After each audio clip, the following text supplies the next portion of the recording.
What's up, Sam? How's it going?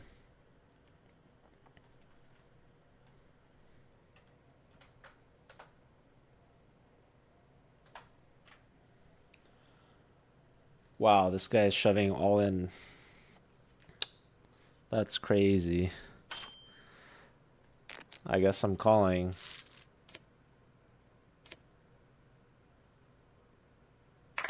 I win. We split. I had an ace. He had an ace. He had ace 4, I had ace 7. I guess the 7 didn't play, huh? Yeah, 9 jack 10. Dang. The 10. My 7 could have played if the river was less than 7. Unfortunate for me. But oh well. At least I didn't lose to like a 2 pair or something. I'm good, Sam. Alright, that guy is aggressive. This guy's calling him.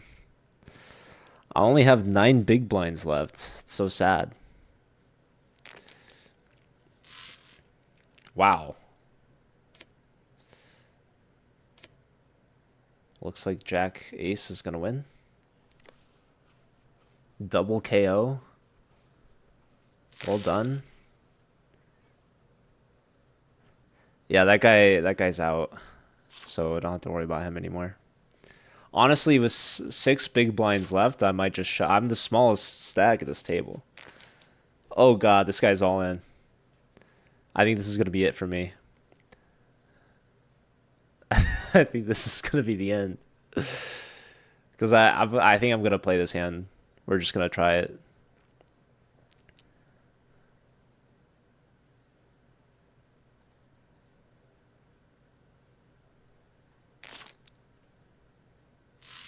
Ooh. Oh, that's not good. Wait, I have a 10. Holy smokes, that's so good. I had 10 jacks suited. Let's go. Oh, that's so funny. I was like, that's terrible. And then I was like, wait, that's fantastic. That's so funny. So yeah, he needed an ace. Well, even an ace, well, yeah, ace he gets a better full house. All right, this is an interesting spot here. Um, I probably shouldn't play this hand. Oh, that's why. Dang it. I was thinking I'd get lucky. I have queen 4 suited. Ooh, I had 2 clubs. Oh, but this guy's a full house. Nice. Nice. JK and ace, queen.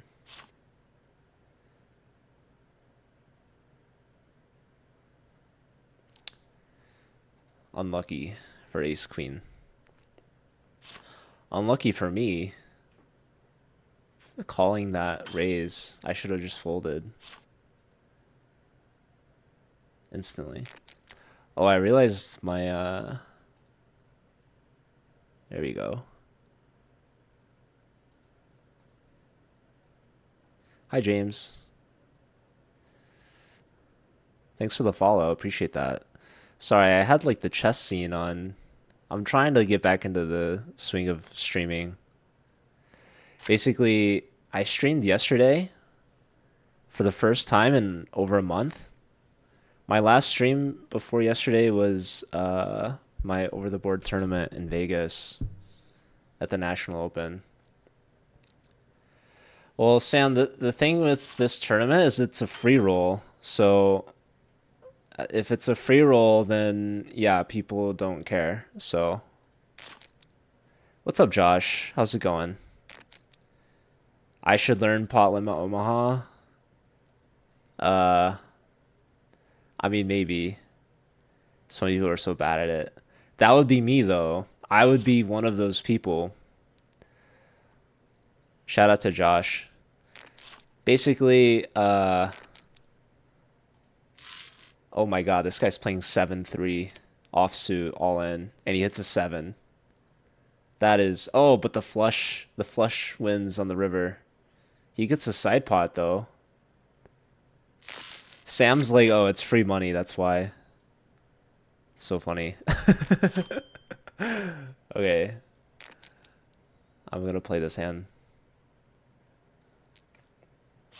So basically, this website, I made an account because Botez had some code to join, and every day they have 3 free rolls.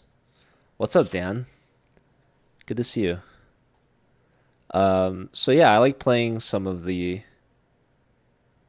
free rolls is fine. All right, this I don't really know. I don't know what I'm going for.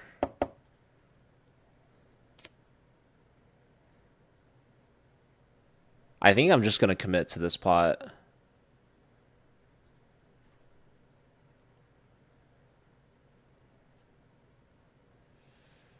Okay, no one's betting. Can I just like, can we just go 3 here?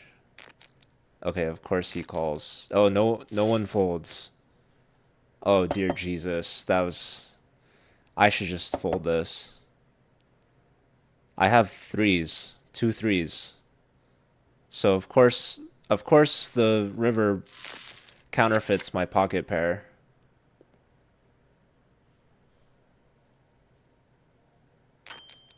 But this guy had a 10 though. That was a terrible play by me though anyways. I know, I have no... Queen, queen, I wish. I had 3-3. I bet 3 for 3, you know? No, yeah, I mean, I was probably in shove territory before that last play.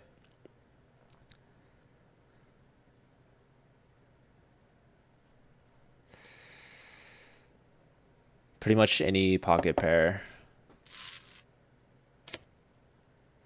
So this tournament, they changed the settings for this, sadly. Um, but it's just whoever gets in 375th place gets $2. So that's the stakes we're playing at right now.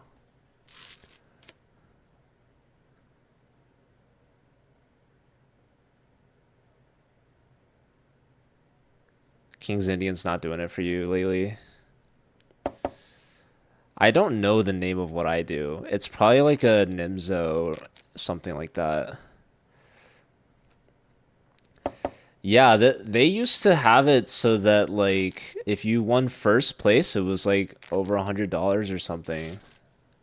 But like, ooh, 3 of a kind is nice. That kind of sucks. You flop the 2 pair and you lose. All right, this might be my all-in here. Not my favorite hand. What are the moves? D4. I'll play like knight f6. And then I'll play like e6. I think. I'd be happy if everyone folded to me. I have a feeling we're going to get at least one caller. Your favorite hand is jacks? That's crazy. All right, of course this guy disconnects.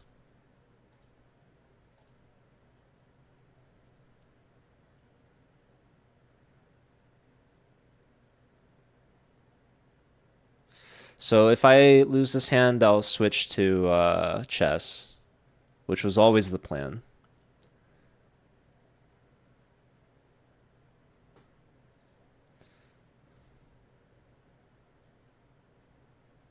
C4. I'll do like D5, I guess. You're saying knight C3? No, no, no. I don't put the knight in front of the C pawn. All right, we get our caller. Ace 8. Oh, that's gonna crush me. GG. All right. Let's switch to chess now.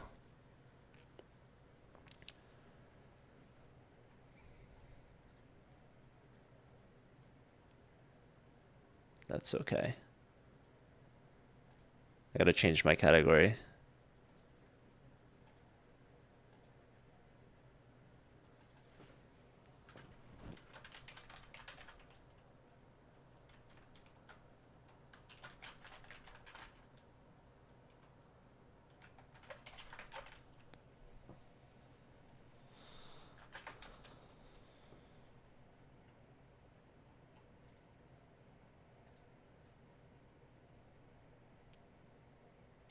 What's up, Chaco?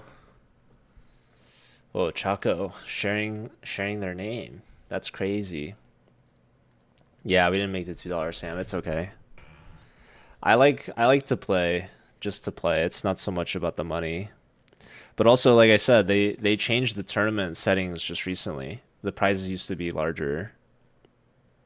I mean, the overall prize payout is the same. It's just like the placing is weird. So, I don't know what they did. They done did. It's okay.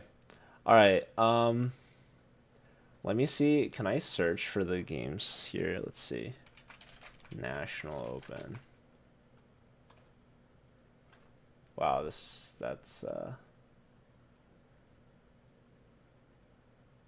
wow, look at this. Let me go to the events, maybe past events. This is so long ago. Past events. Search.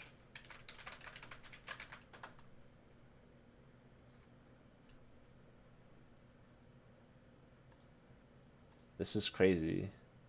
Vegas, maybe?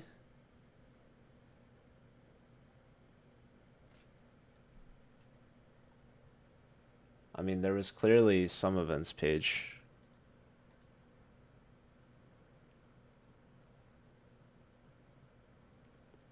That site is just for us, right? What site?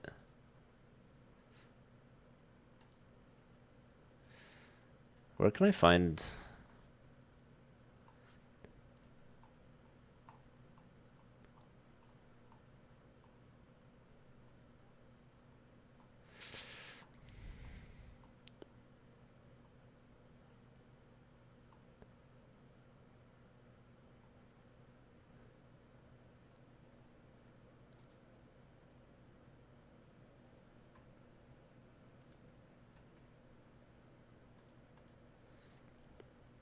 I don't know who that is. Okay, so these events pages are a little different, unfortunately.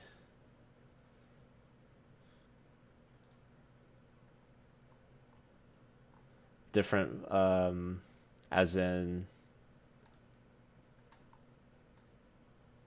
the sizing's different. Add to the collection. So my scene's all off now. That's okay. I like E4.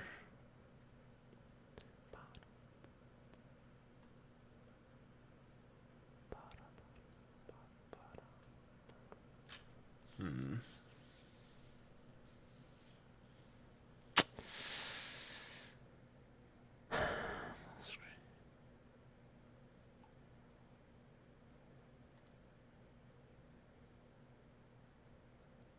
It's not gonna work.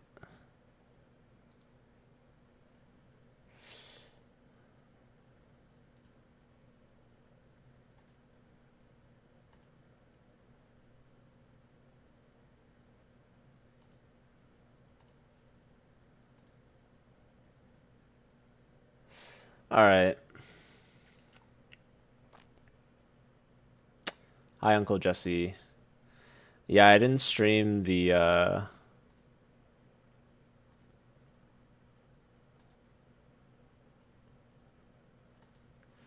I didn't stream Chess Arena like I thought I would, unfortunately, but that's okay.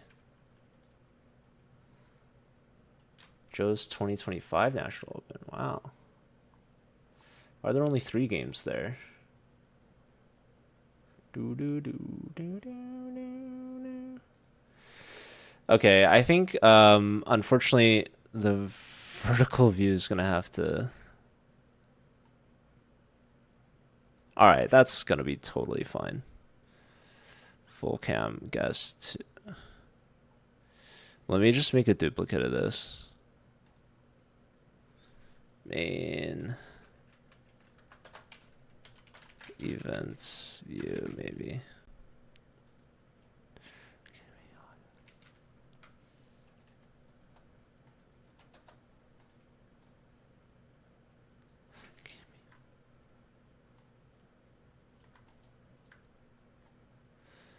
Y'all are witnessing some real-time editing. Here we go. That's gonna have to do, I guess. That's fine. Okay, so this is round 1. Sorry for any spoilers, but it has been over a month. I had white. This was actually a really good start of an opening for me. This is my bread and butter for Sicilian. I play the Alpin c3. And I know this is theory. I personally am not a fan of putting the bishop here. And apparently the best, if they play something like this, I don't know. They want you to take, which I'm not a fan of. So luckily for me, they didn't do that. And now, when they go here, their plan is to take this because my bishop is hanging. So if I take the bishop, then their knight can just take back. But I defend the bishop, and now I don't have to worry about any of these sacrifices. I can just take the piece back, and my knight's defending the bishop now.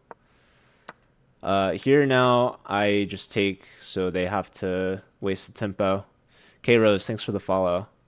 Okay, and now here we're trying to just blast open the center.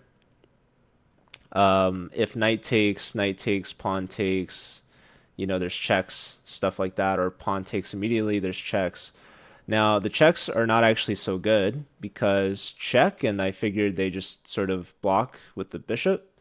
So here, I actually just take here, and this is a really nice move because they still can't castle because I just take, and I take here. And here, now I severely messed up at this point. But this is a fantastic position for white. This move I totally forgot opens up the queen a bit. So that was one of the problems in this position, is that this bishop is unprotected. So I'm threatening to simply just take the knight, take the bishop. It's very simple. So they go here. This does a lot of things. It shields the e-file. It protects the bishop, but it also attacks the knight. And I just totally forgot about this discovery here. So I was too busy daydreaming. I really should have just taken the knight. And if queen takes, there's queen takes here. But their king is going to have a hard time castling. They could maybe bring the queen in here. So it's maybe not so clear. But I could follow up with really strong ideas like bishop here. I guess the knight's defending mate. So I don't know.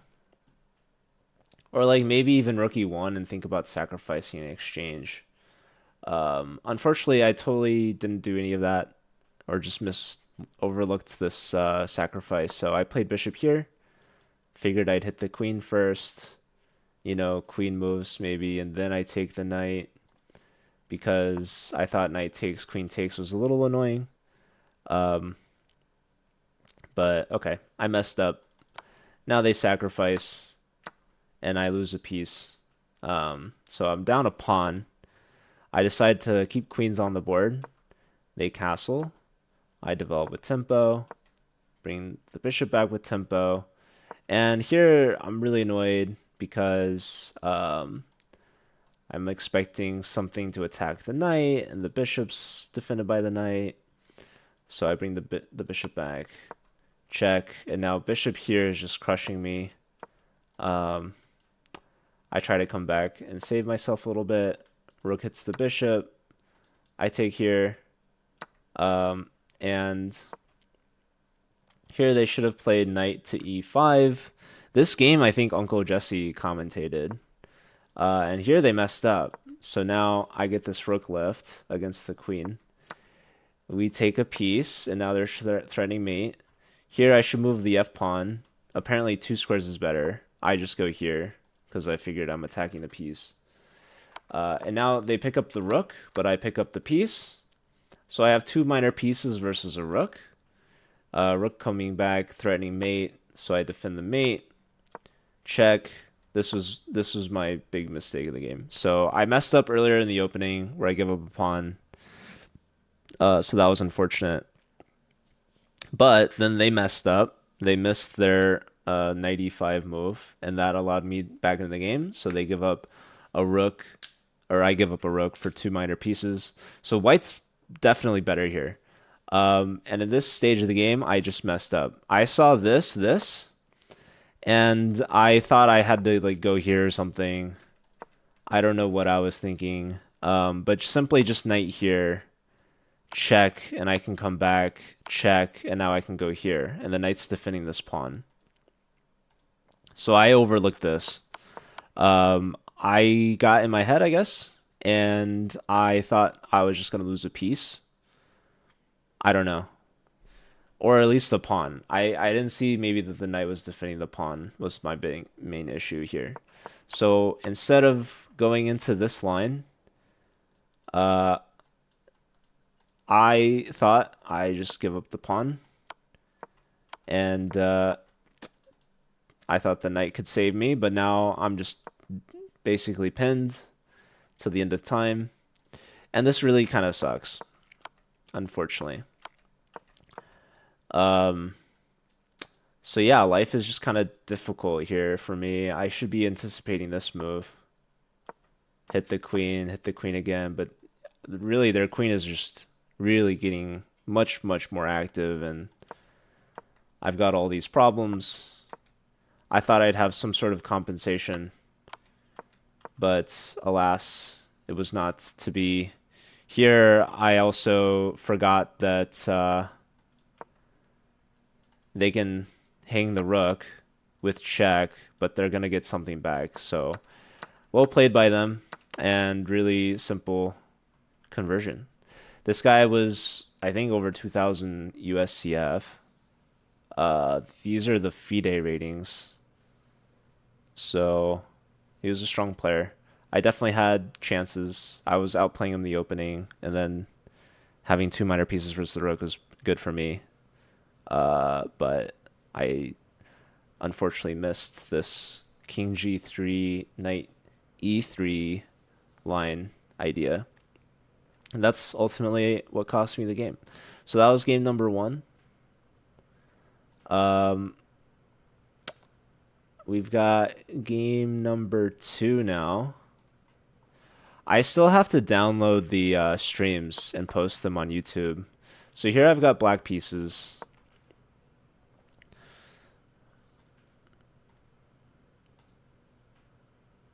What's up, Tish? Sorry if you said that like a year ago. I'm not used to...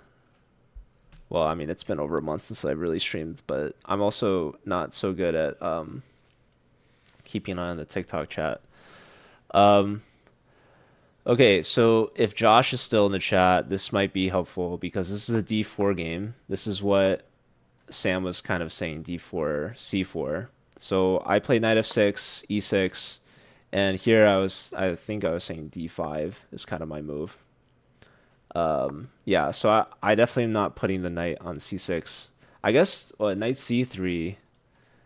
Yeah, that's probably the line you were talking about, because maybe I was thinking knight c6, but anyways, whenever the knight is trying to promote the e4 square and white can play e4, that's typically when I'll play d5. Just fighting over e4 essentially. And a lot of times I'll fianchetto, or I'll play c5 or knight d7. So this is kind of my standard setup against d4 openings. Here the bishop moves, so I trade, and again kind of waste their tempo a little bit. And now we go for the fianchetto, and we play c5. Knight, yeah, bishop comes back, which is kind of a weird move. This might not be so good for me. Maybe a better move is just rook c8. So we trade. They're attacking the bishop. I come back here, which is probably bad because I'm now just susceptible to the rook. So it takes, and now this was kind of awkward. And I think my opponent just played a little quickly and overlooked, like, this isn't really that bad of a pin because I have this move, intermezzo, queen here, and now I can save the knight. Here, now I take the c file, knight attacks the bishop, but this just blunders a pawn, so I think my opponent just wasn't playing very well. Rook takes, and now queen takes, defending the bishop. Trade, queen comes in here, attacking my stuff, but now, I mean, I could even take this pawn, maybe not, but yeah, save the knight. That's another pawn. So now I'm up 2 pawns on the outside, which is fantastic. He's trying to checkmate me here, but now I have check, and I just make a flight square for myself, and the queen is covering these squares. So even if they trade, king takes, there's no longer a mate because I have a flight square. So the rook comes back, and now here's where I thought for a long time, and I actually kind of messed this up a little bit. I didn't have the best plan to convert. Yeah, Smickle, it's been a while.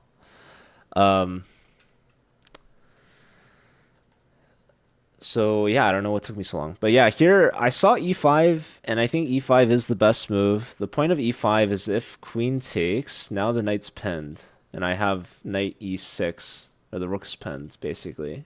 And we're essentially just forcing a queen trade. I lose a pawn, but we're simplifying. We get the queens off the board, and I still have the outside connected pass pawns, which are going to win the game. So instead, I go for this idea, which unfortunately just like loses material. Yo, what's up, Houseline? What's up, Sweet Blues? Shout out to Houseline. How did your match go? Did you guys win the Hand and Brain versus Elena and Tushi? I got to meet Houseline for the first time. Hopefully not the last time. I got his signature. I also met Tushar, or Tushi, perhaps, as he goes by. I got both of their signatures, which is really cool. Yeah, we didn't get it. I might have something where it's maybe from like the restaurant. But it is true. We didn't get like a one-on-one. Karaoke, maybe. I wasn't on the stage though when you guys went. I took a photo of you. But yeah, I'll have to talk more about Charlotte. Right now I'm reviewing my Vegas games. I'm like so behind, just in general, in lots of ways, but specifically as it comes to this chess streaming business. Yeah, here my idea was to try to threaten knight here if they didn't trade.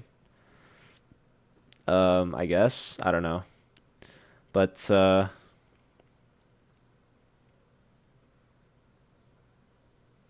yeah, why not go like rook here? I don't know. I don't know what I was thinking. Maybe I'd go here and threaten this. Okay. Anyways, well, they trade, and now my knight's kind of trapped, and now I'm skewered. So we do end up trading queens, and it does cost me a pawn. But in the other way, I could have given up this e pawn instead of the a pawn. So now I only have one pass pawn, but I still feel pretty confident here. Here they trade, and I thought for sure they'd go after the d pawn, but they just walk the king up. And I didn't really realize how important this position was, but apparently just pushing the pawn and it's just like a draw. So right here I find the very important, this is like the only winning move, rook c8. So I didn't realize at the time how important this position was, but I guess sometimes you just find things when you need them.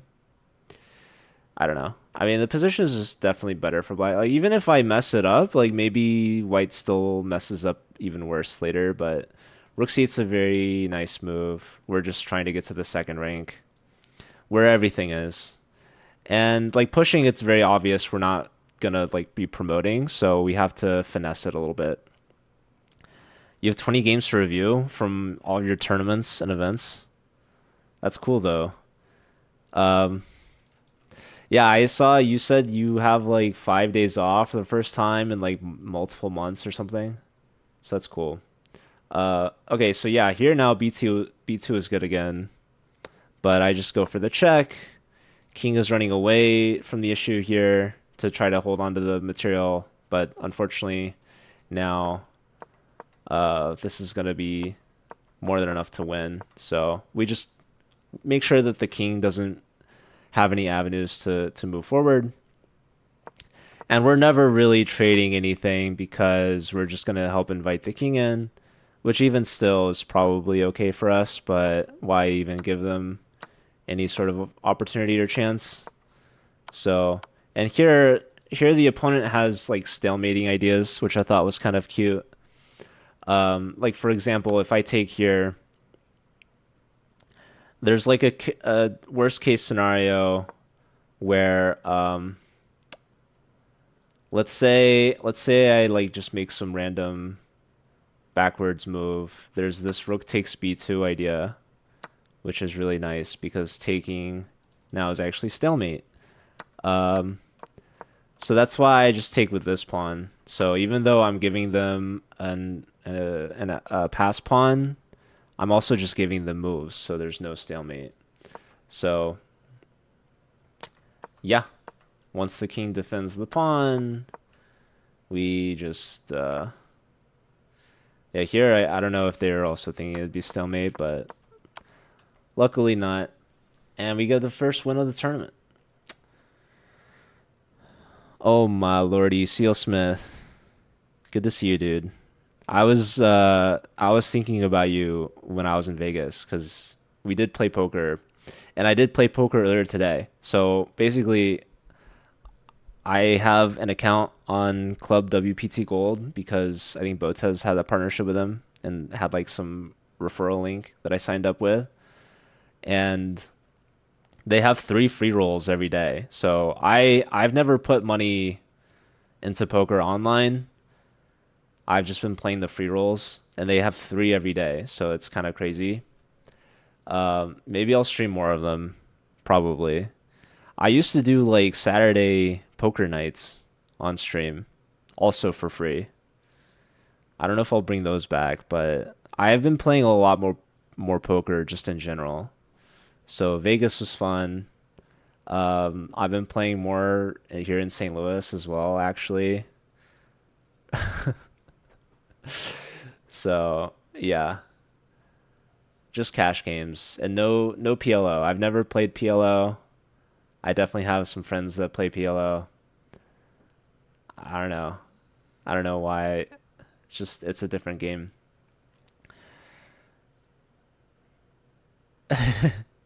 I still have like the photo of you raking in a massive pot. So that was fun.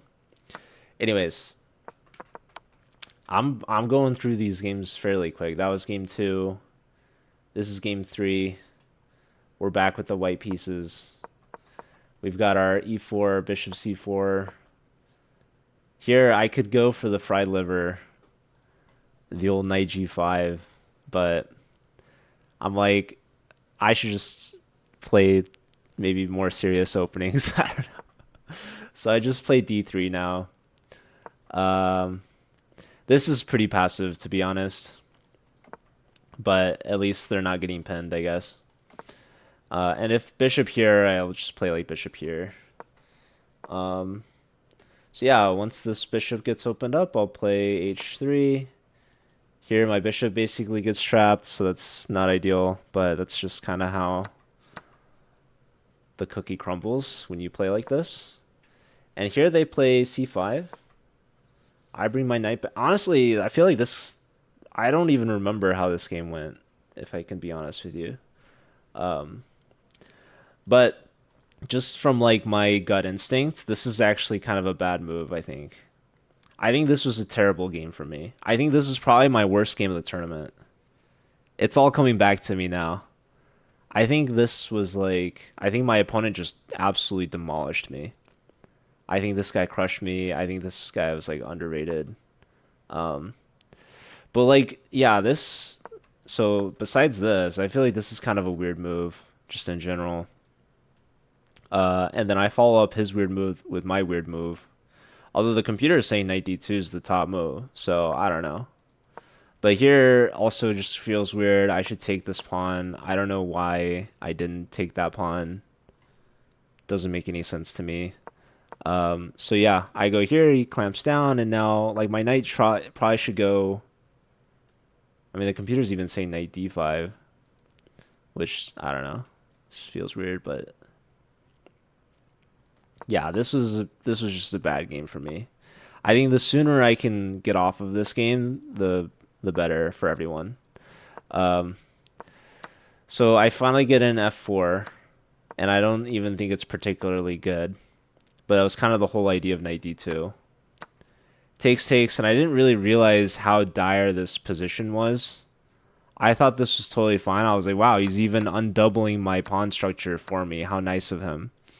And then after bishop e5, I realized, oh shoot, this is actually kind of impossible to defend, because if I play like bishop b2, then there's just b4, and I don't know, it's not great.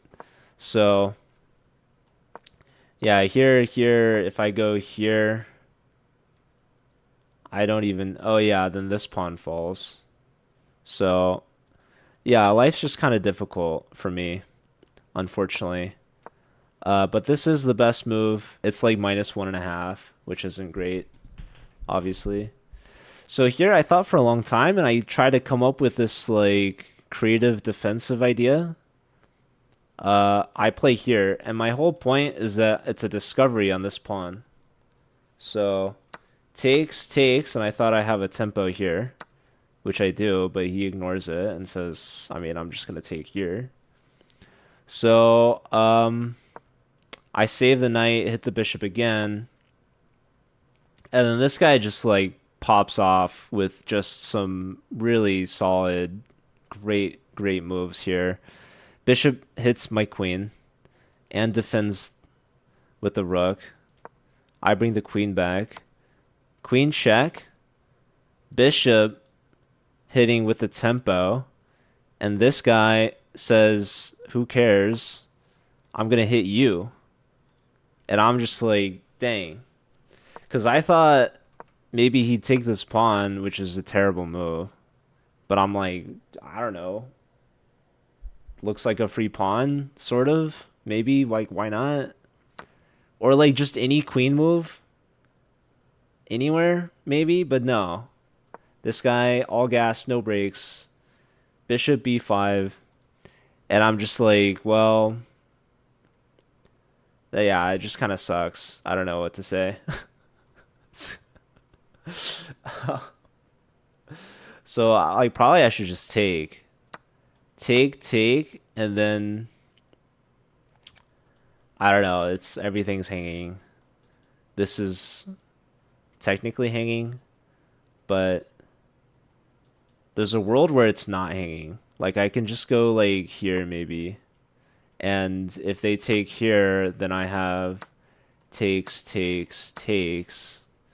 but I'm still losing this pawn, and like life is just still pretty miserable for me, unfortunately. But I end up going here, and I save the rook for the time being. But then after this move, I'm like, okay, maybe there's no point of saving the rook. So I try to bait the rook actually, but my opponent is just simply too strong. and it gets really nasty if it wasn't already nasty enough. Check, check, and here I thought the nastiest would be queen b8, but this guy just goes here, and it's like, honestly, what difference does it truly make? Um, I was honestly about to blunder a smothered mate, like a really nasty smothered mate, but luckily I saw it at some point. But I was like, holy smokes, I need to control this square, basically. But yeah, honestly, like analyzing this even further is kind of mute. But just to show you guys how this one finished it out, um, I played here, takes, and then I played here. It's a little embarrassing, and I think here at this point, I maybe I technically flagged, but it was not going to be good. But yeah, there's a world where takes this would be some back rank mate, but that was the whole point of sacking on a7. But it doesn't even work because there is no back rank mate, anyways. Um, so yeah, if I could show, if I just do like any random move here, what would be like a normal random move to make? Like let's say knight d5, right? Attacking the queen. Now he's got knight f1, discover double check, right? I can't go here, here. So I go here, and now he's got the very beautiful queen h2 check, knight takes, and knight g3. So this is unlike the standard issued smother mate that you see where like there's a back rank, queen check, rook takes, knight lands on f2 or whatever, and there's like two pawns here. This is like queen h2, knight takes, and with the bishop covering, knight g3 mate. It's a smothered mate still, the same, but it's like, it feels better. It feels fancier for sure. This would have been cooler than what I did, just flagging. And but I was like, I have to like at least show that I'm aware that it's possible. I don't know. I mean, definitely I agree. Letting it get played out would be cool, but it's just like I don't want to get that dunked on. It would have been sick. That's I would love to have played it, but the problem is I'm on the other end of this. When you're on the receiving end, it's a little different. Uh, but yeah, I was losing the same. This probably would have been a better use of my time to let that play out. Um, okay, so that was definitely the worst game of the tournament for me. But the good news though is after this game, I didn't lose anymore. So I started this tournament a little rough, one win out of 3 games, but no more losing after that. So it's 7 rounds. This is round 4 now. Basically, every game since then, I had a good position. So I feel pretty happy about that. Whether or not I converted them is a different story. So here, I'm playing a fellow 1700 FIDE player, I guess. I have black pieces again, another d4 opening, and we're going to go for this fianchetto. And we're going after the bishop. We just take the bishop instantly. We take with the pawn here, which is maybe a little weird. Maybe not, but I guess we're trying to mainly control e4. If we take with the bishop, maybe e4 is annoying. So pawn takes, even though we're blocking our bishop, we reroute our knight. They double up here, and this is starting to get a little annoying for me. Like rook c8, maybe there's this knight b5 move. I don't know. So I decide, you know what? If he's going to put all the pressure on the c file, I'm going to just make sure that the c7 square isn't just such a weak target. So we push the pawn, and now we have this hanging pawn structure, which is kind of like a double-edged sword, I feel like. But I feel like they're all pretty well protected. And like the rook's gonna come here. And yeah, he just puts the rooks on really solid squares, and I find this queen a5 move here. And my logic for queen a5, first off, queen's opposite the rook, so the queen's not the most comfortable here. And the queen wants to find a new home. So we don't really want to stay on the d file. So this gives us like these three options pretty much. If we want to lift the queen off the back rank and we want to leave the d file, these are the three squares. And these two squares basically get hit by the knight either way. This is really annoying, especially. So I'm definitely not going to b6. And going here, I felt weird. I don't really know why, but maybe this would have been fine because I find my way to b6 without letting the knight hit me here. But I was like, if I just go queen a5, then, there's no immediate tempo, right? I'm not really like threatening anything. I'm just trying to develop the queen where it's safe. And just get the queen off the d file. So that was my thought process. Just connect the rooks, get the queen out of harm's way. And they find this. They're like, we're going to tempo your queen regardless. But here I was like, okay, now we can bring the rooks in. Yes, the queen gets hit now. And again, here's like, if I'm choosing between these two squares, I don't really want to go here. So I'll go here, and yes, there's this tempo, but now I can go here. Now there's no longer this knight a4 attack, so they defend their knight, which it was already defended, but I'm threatening this like c4 idea. But now I attack, and here's where I really like this move a lot. This was a very solid move. Okay, not this one. But okay, bring the rook in. This is the move, bishop c6, and I could have done this now, I guess, but bring the rook in is always good. But bishop c6 is so nice because we're clearing the b file. This pawn push weakens b3, and rook b8 is a very strong threat to win material. So I liked this bishop c6 idea, and here he feels the pressure and he deviates. He's protecting the b pawn, but now I can start to attack a little bit. This is a weakening move because he's giving up control, and now he attacks. So d4, and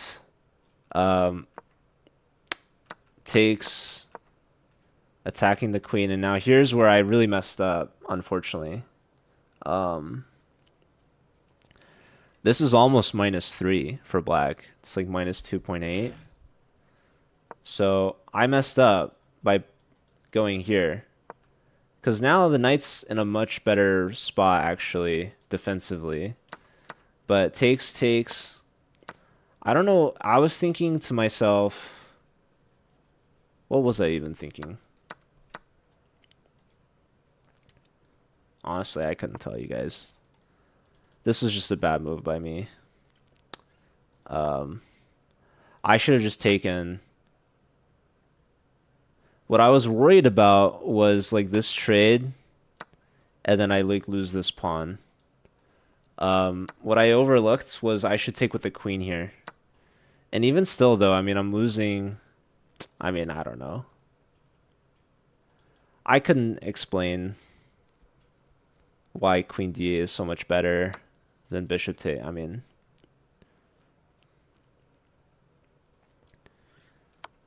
but yeah, this is what threw me off. Was okay, if I trade here, we're trading rooks, right? And something's gonna have to come back.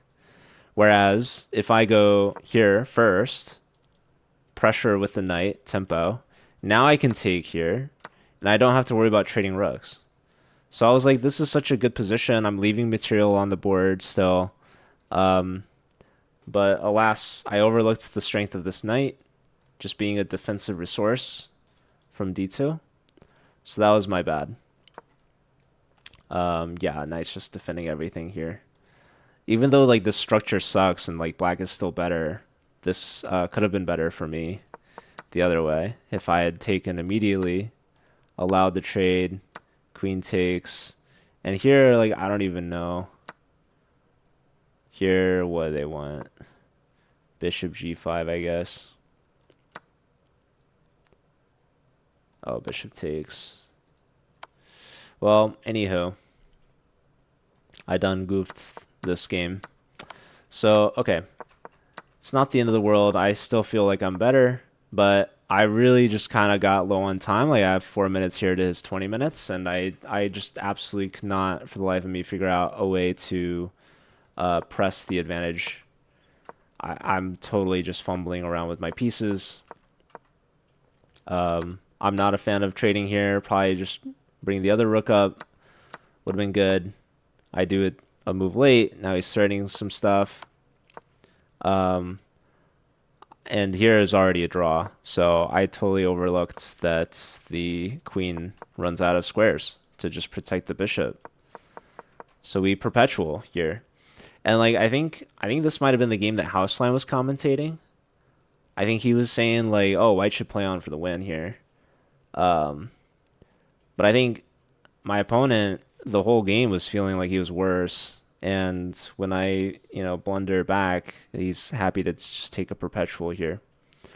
So yeah, it's still not so clear. I mean, these pieces obviously very strong on the back rank.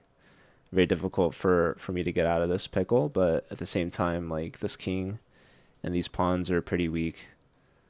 So yeah, this is my draw, round 4. What's up, Oscar? All right, so let's go on to round number 5. Now, I think this is probably my best game.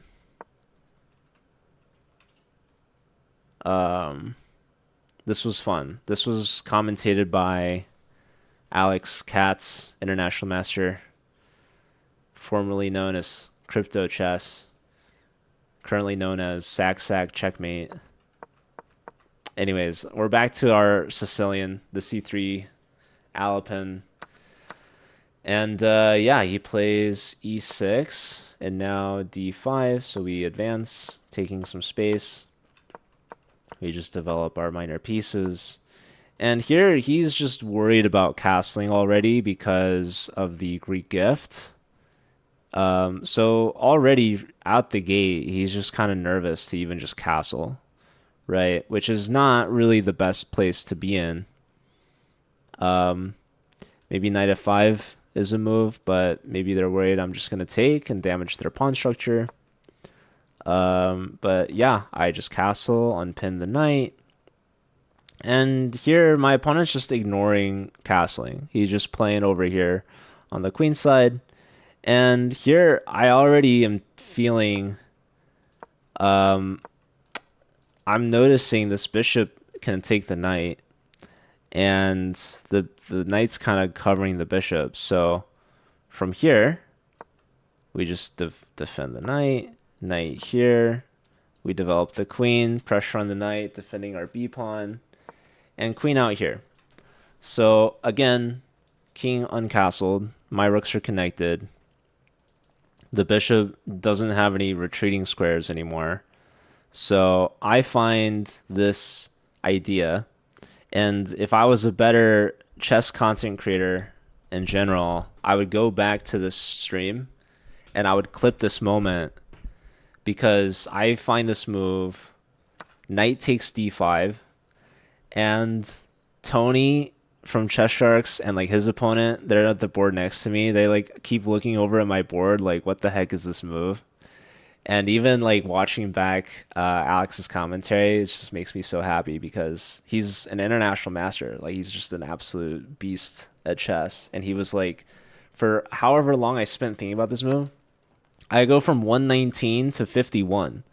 So that's like almost 30 minutes on this one move. He was like, I did not even consider this. And he was like, I've never even seen an idea like this, which I feel like has to be kind of over exaggerated a little bit. But The idea is that first off, the bishop has nowhere to go, right? The bishop's idea, like if I were to play a3, the bishop would be trapped, but they could just take the knight. So I'm removing the knight where the bishop can no longer take the knight. So that's the first idea. The second idea is now without the pawn, this knight is only defended once and it's attacked 3 times. So the reason why earlier this idea doesn't work is because knight takes a3 and now the bishop can retreat, right? There's space again. So like for example, if pawn takes, then I just have a3 and I'm not actually losing a piece because the bishop's trapped. Now, they had that knight takes move, which cleared up the space for the bishop. But now, in this line, knight takes doesn't work because the pawn was defending this knight. So even though the bishop is free, now this knight falls. So if pawn takes, now my idea is a3. So that's actually what ended up happening. Pawn takes, and now I just play a3, and I get the piece back, right? So it's not a true like piece sacrifice. Um, the material should be fairly balanced. Like maybe they'll get the pawn back after I take or whatever. But I'm also putting lots of pressure on the knight. And furthermore, I'm kind of opening up this e-file a little bit. Even though it's like there's a lot of stuff in the way, the king still hasn't castled, so that's still important. And yeah, here the opponent he plays this move, which is fairly natural. He's creating space for the bishop, and he's attacking my stuff, right? Like especially both knights attacking this bishop. However, what my opponent overlooked was this very beautiful shot, e6, which is just like chef's kiss. Um, if he does anything, I'm just taking with check, right? So he's got to deal with this first. He's got 2 options, bishop takes or pawn takes. And they're both pretty bad, I feel like. Which is what makes this move so good. So basically, if takes here, I mean, I can just take this with check, right? And then bishop takes. If pawn takes, any bishop move is now a discovery.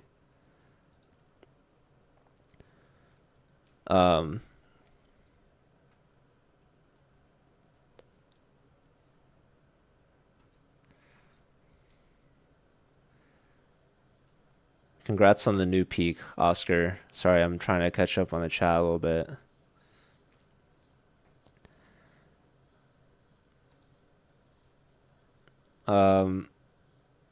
Okay. But yeah, opponent takes with the bishop, which still is just really good for me. Here I was like debating between taking and taking, and I decided I'm just gonna maintain this pressure here. I'm not gonna just take with the tempo on the queen, which still is good for white. Like I take, hits the queen, and then I take here or something. But I realized that if I just take here, then the queen can maybe come back somewhere and help defend the king a little bit. So I'm going to maintain this pressure here. I'm going to take here first, and I think that's going to give them opportunities to maybe blunder. And, like saving the bishop is tempting, but I think I'm going to have a lot of pressure on this bishop. So like, for example, if they move the bishop back, I'll have this, well, maybe I take here first, and then I come back, and like now the knight's also pinned to the rook. So they just take back, and now I have the discovery. And so instead of taking the pawn, now I actually take with the bishop. Bishop discovery check. Now we take with the bishop with the tempo, and now they can't even castle if they even tried. And the queen has to come all the way home because we're threatening this b3 because of the pin and the other pin. I guess even b3, the knight can technically defend the rook, which ends up happening. But we're not gonna just trade. We're gonna advance forward. And yeah, I think like this game was just really fun to play. And I feel like the pieces just kind of flowed on their own from here. Um, they offer the queen trade. Now we check. We bring the queen in. And what I didn't even realize about this move, I thought they could play a5 and I'd have to take with the bishop or something. Like a5 and bishop here, and they push here, and the bishop has to sort of leave the diagonal, unfortunately. And then maybe they castle. But what I forgot is that there's queen takes a5, which, like, reviewing the game, I even pointed out to my opponent. I was like, hey, here you could have just played a5, you know, and then bishop takes. And he was like, no, you have queen takes. And I was like, oh, I forgot about that. Um, and so even brought that up, I think, in the interview afterwards with Alex, and he was like, "No, I thought that's why you played Queen C7 because you're covering A5. It's so smart." And I was like, "I didn't even realize." So it's like a lot of the moves in this game, it's like things just kind of work out for me, which is a great feeling. So here he plays B6 to play A5, and honestly, at the moment when he played this, I was a little disappointed. I was like, "Man, he should have just played a5 immediately," because now I feel like I'm just completely crushing um, with the move rook e1. And this is a really strong move. It's getting the last piece into the game with a strong threat of just winning material. Um, so this bishop is defending the knight, but now it's pinned. King has literally no legal moves. So opponent tries to defend the knight and tries to trade queens, but now we have the Gotham chess, rook sacrifice, double exclam, brilliancy. And the idea is that the pawn is pinned to the other pawn. And here the rook is basically just trapped, which is great for me. So here opponent attacks the bishop, finally gets a5 in, but we do not just take the rook with check. We now bring in the knight, threatening mate in one, sacrificing the bishop. And yeah, opponent now defends the mate, and now we take the rook with check, and now we take the queen with check, the knight with check, and we find mate.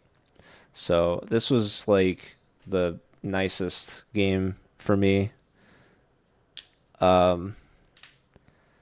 What's up, Ding? Yeah, thanks, Oscar. They're all gone. We took everything. Yeah, thanks, Theo.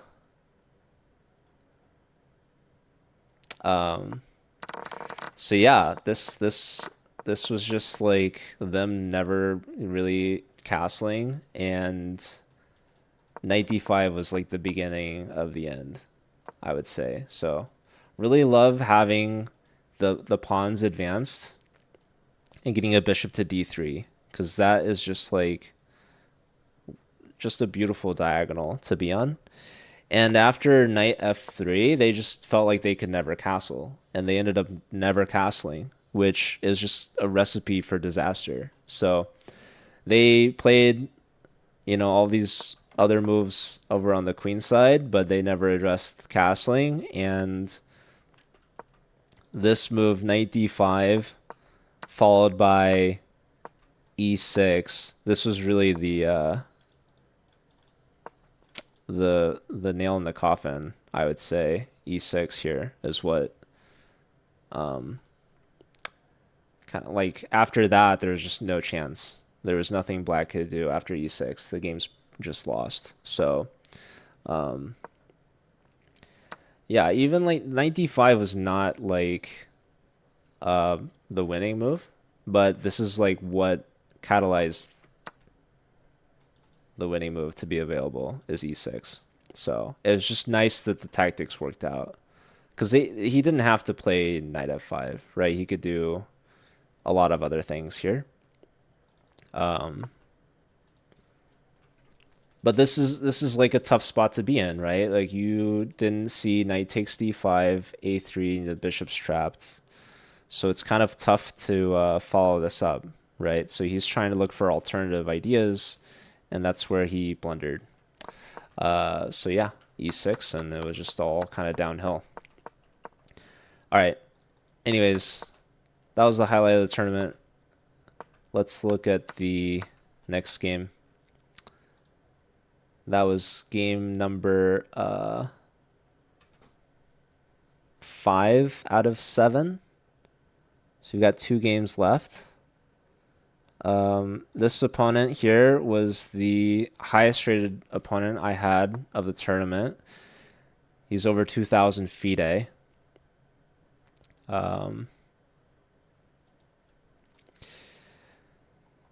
And I have the black pieces. We're finally playing against e4, and he's playing a Scotch. I'm very happy he didn't play like a Roy Lopez. And yeah, I think frankly here I was already kind of thrown off. I personally have like never seen this move, this response. The computer's saying d5 is a move, which again, I've never seen this. So obviously I'm worried about g7. Knight takes g7 with check. But yeah, computer's saying even d6 is a good move, which I guess we're just trying to open up the bishop. So yeah, I'm already thrown off. Move 5 here. Is this rapid? This is classical. This is over the board. This was from Vegas at the National Open just last month. Early June. And yeah, I was just like, okay, well, this guy's caught me on some opening that I've never really seen before, so we're just gonna have to wing it. So I play queen f6. Computer already doesn't like it. Knight c3. The knight wants to come here and fork me, so that's great. Play knight g to e7, trying to just attack his knight, cover the d5 square. Here he saves his knight. He's got both knights now on d5, so this square is a little weak. I just castle, and yeah, he doesn't go for. I mean, this bishop and the queen are threatening mates, so he can't just like move this knight. But yeah, he just continues with his development. I continue with mine. He castles, and now I go forward. And now knight d5 is a move. And I wasn't really sure, like, if I should just play something like c6.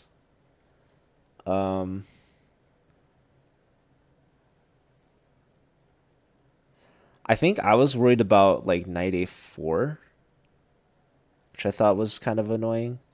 But at the same time, whatever I did not address any of that at all. In fact, I just kind of gave him d5. But I was like, honestly, I want to just ignore whatever he's doing.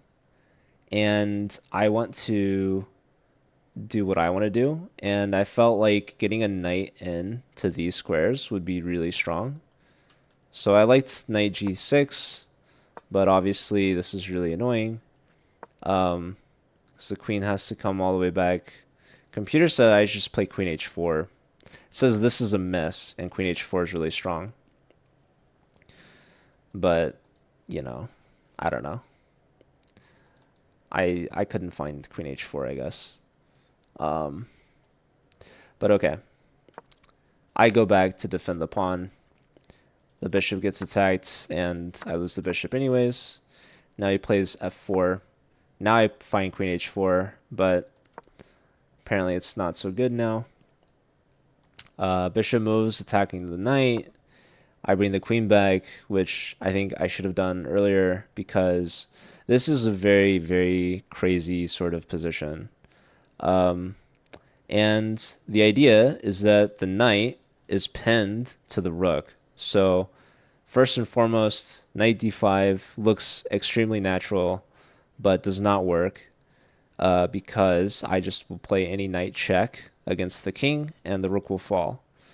And even that seems honestly kind of sketchy because the queen might get trapped And there's like knight takes here with tempo, and there's who knows. Like I feel like I'm probably just gonna get in trouble. But I think this move worked at least psychologically because my opponent didn't go for knight d5, which would have been a good move. In fact, bishop b2 is an even better move. So I don't even know if it worked psychologically or not because my opponent's still playing good moves. But the bishop technically is still unprotected, so I still sort of have some ideas. Um, and honestly, my opponent just starts trading things down. He finally defends his pieces, so now I don't have any tactics. But now I get this e5 move in, so I feel like the knight's pretty safe here. Um,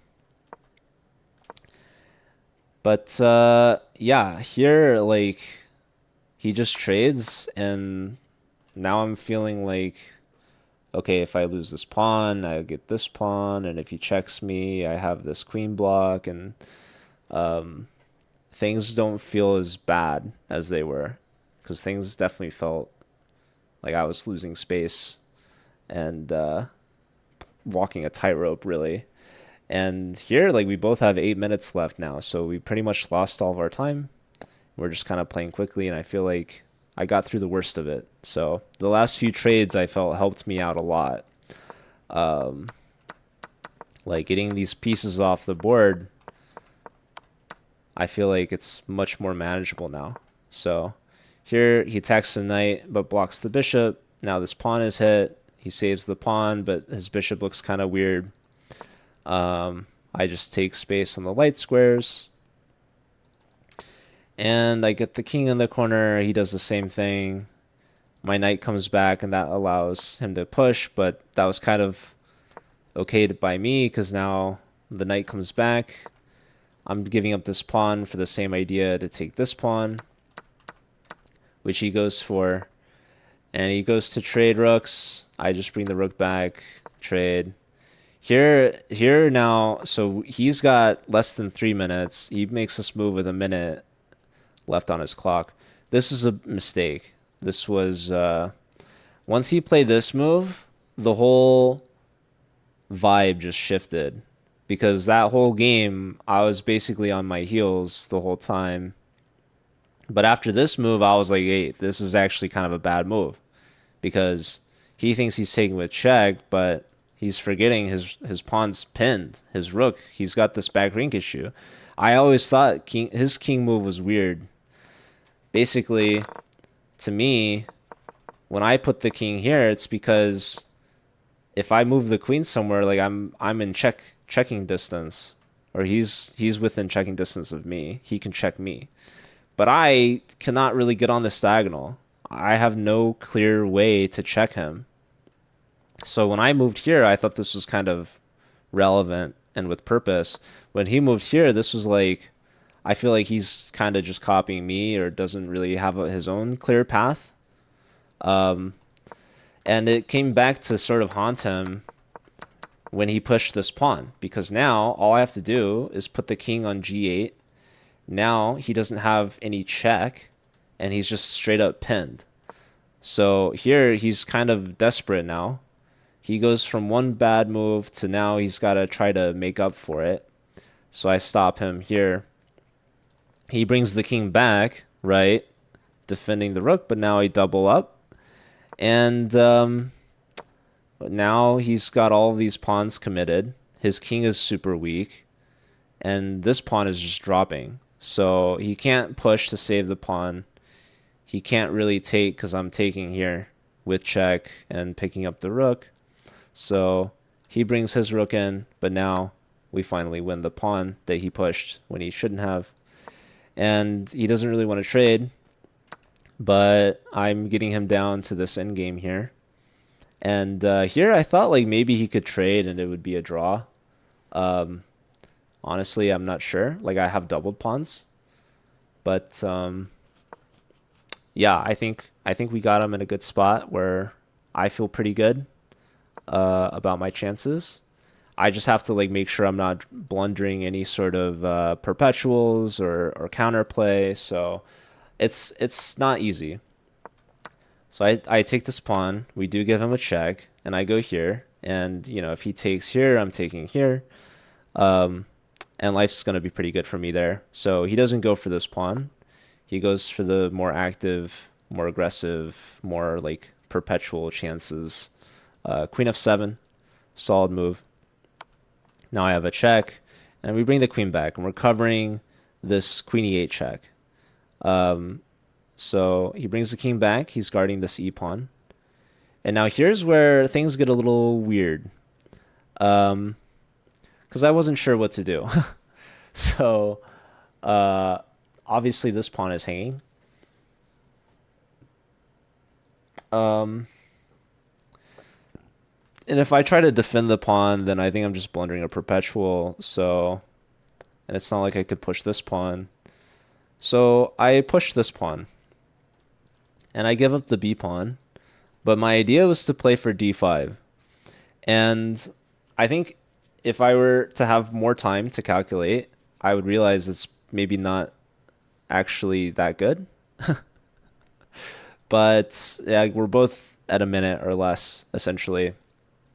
So there's not much time to really calculate too deeply. So I just figured I'd go for this. Now, here he does take the pawn, which I think he should. But now it kind of alleviates pressure on my king. And what I should do is check, apparently. And there's going to be some good stuff coming after I take c4, which I don't know. But I don't do that. I play for d5, which is a mistake. Apparently now it's a draw because takes, takes, there's queen takes. And this I just kind of like either overlooked or didn't think about. But I take, and I thought to myself, you know, I've got the outside pawn. Should be good. And there apparently is a defense for white, starting with what's it? Oh, so I play king g8, which I did, and now here there's two ways white can draw. So overall, I misplayed, but this is a very difficult position for whites to hold, unless they find there's only two moves here. d6 is one. Or king g4. So those are the only two moves that draw for white, which I don't know if that's easy for everyone to find, but it wasn't easy for my opponent to find. He immediately misplays with king e4, which just looks a lot more natural. And now it's back to winning for me. Now he finds d6, but the king is on the wrong square, apparently. King e8, king here, pawn push, I take, and when the king takes, in my head, I was like, okay, this is so winning. Now I just promote. But unfortunately for me, it's not that easy. I have to take this pawn. This is the only move. I have to take, and then we just have to get into this race.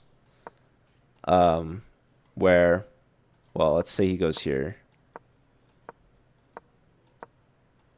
I queen and he goes here, and then I have to massage this position for the win.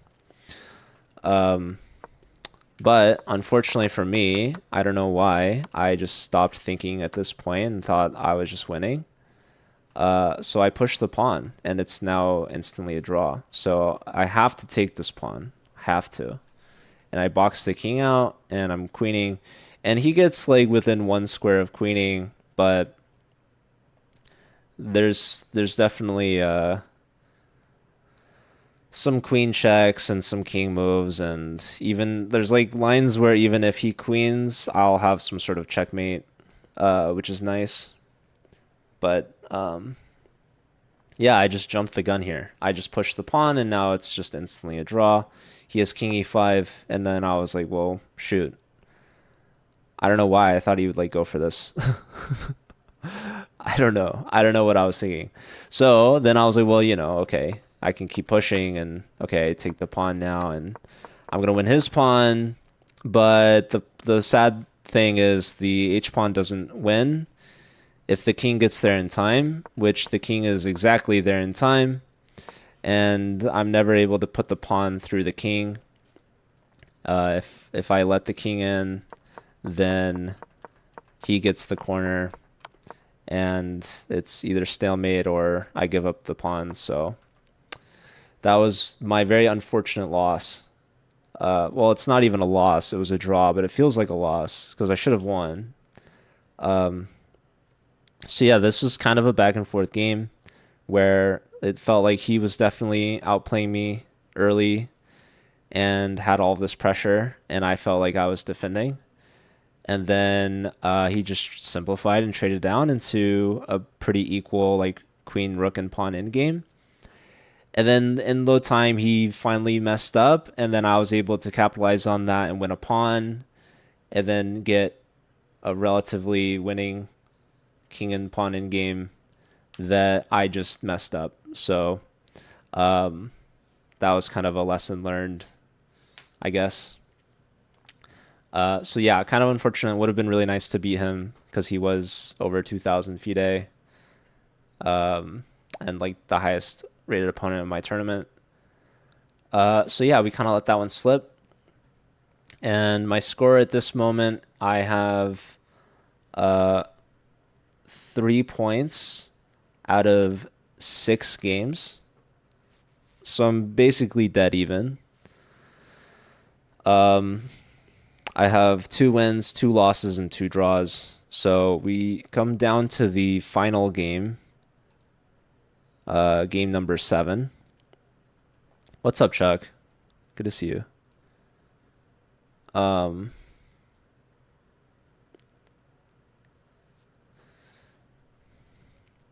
so yeah, the thing about National Open is if you have a positive score, you get like a voucher to the gift shop or whatever. So that's cool.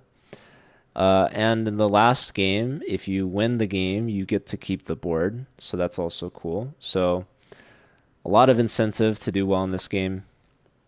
I have the white pieces, so I have to win. Like also a draw, I just have like a 50% score, which isn't enough for like the voucher. Um, so I just need a win. And if you have black pieces, you get draw odds to keep the board. Um, Now, I was playing on the DGT board, but they wouldn't let me take it home, unfortunately. But they have like this. I can show you guys. I don't know if this. I mean, it's spoiler, but like, kind of when you open up the game, it tells you. I'll just show the result or the game. So we get white e4. My opponent, I think, is around 2,000 USCF. He's around 1850 FIDE. We get e4, bishop c4. He plays bishop c5, which is kind of tricky. Like I can already play some queen h5 nonsense and try to like go after this pawn, and I'm not even biting. I just play my standard. I don't have to go crazy here. But bishop here, this is already questionable in the computer's eyes. Probably better is to just play like bishop here, knight here, like pawn or just castle. I don't know. I think computer likes mainline is c3 is standard. I pretty much never play c3 in my Italian games unless I've already developed a knight. Then I'll play c3. Maybe I could learn something from the main lines, but I go for the pen. And yeah, he just instantly questions the bishop. And here I bring the knight in, and already like g5, or I was thinking even bishop to g4 is good for black.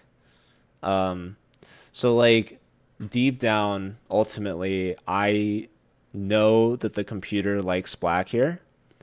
But at this point, I was kind of playing some hope chess. So I'm like, okay, my opponent probably doesn't know the eval.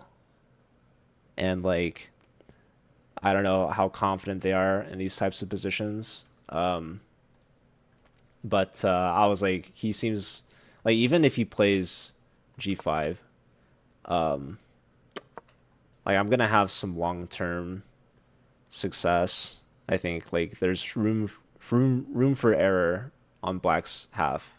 So I was pretty happy to see bishop e6.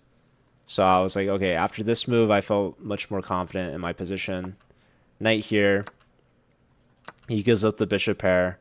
I take with the pawn. If I take with the bishop, I was definitely expecting this g5 idea for knight takes bishop. So I was like, I'll just take with the pawn here.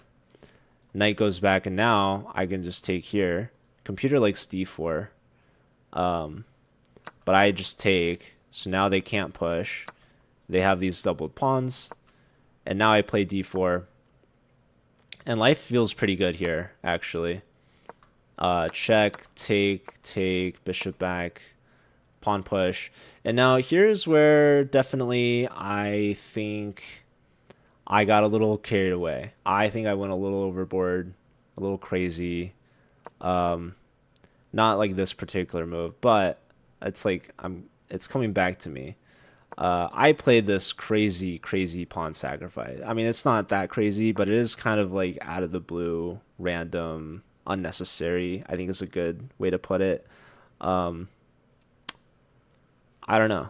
Also, like the knight on h4 is just kind of sad, to be honest. The knight here is covering it, and I can't really go back. But yeah, I was in my head. I was like, okay, opponent's gonna play like d5, and the queen's gonna come up here, and the bishop's gonna come back here, and like the rook's gonna come in. And to me, I was like, d5 just kind of sets everything up for my opponent. Like my opponent's gonna be pretty happy. And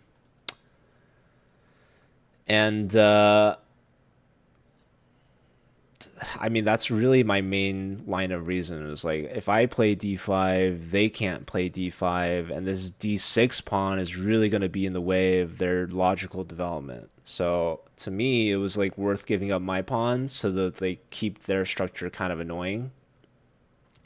This game was just an actual roller coaster, and this was commentated by Uncle Jesse again, so that was fun.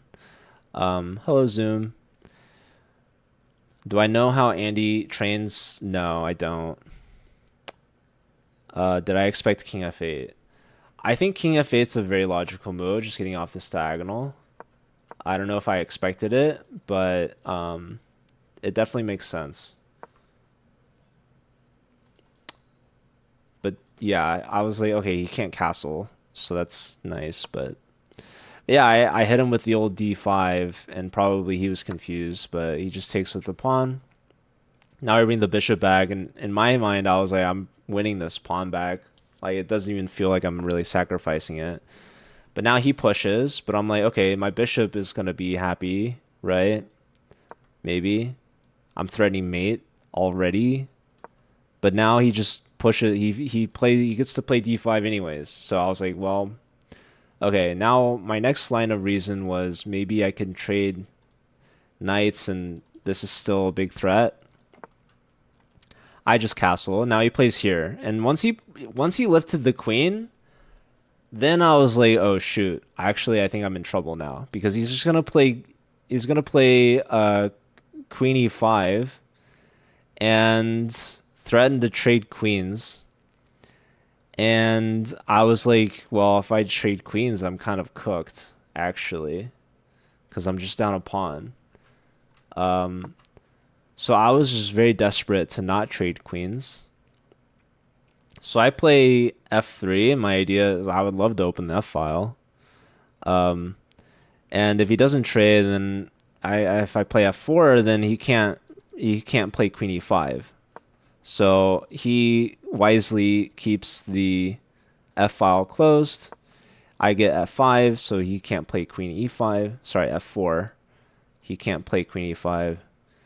And now he's actually just kind of cooking me with these pawns that I gave him. So I was like, well, yeah, this is not going to be good for me. So I put the king in the corner. He pushes here. Computer hates this move. Computer likes the move d2.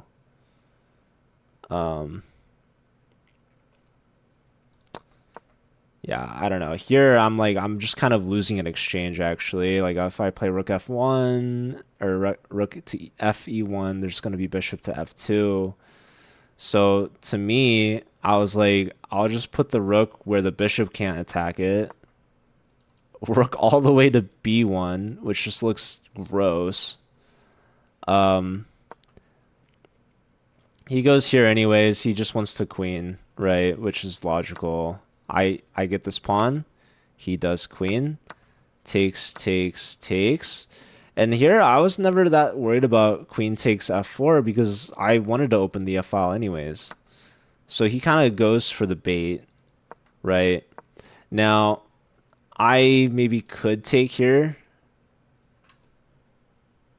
I don't even know if I looked at this, but the rook is hanging. I guess my knight's hanging with the back rank threat, but I don't know. I just played here to defend the knight. Attacks the rook, of course. Queen back to defend the rook. I attack the queen, defend the b pawn. And yeah, this is what's so funny.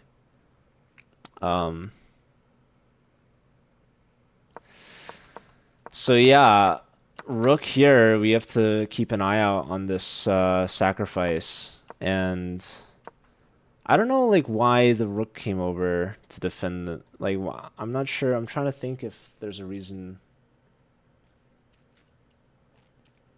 why he doesn't just take here. Maybe he's worried I would play like queen f3 maybe is a strong move.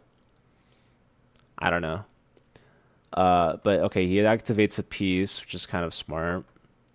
I hit the queen. And yeah, here I was just hoping for this blunder. It's so funny. Like he should probably go here, I guess. I mean, I don't know.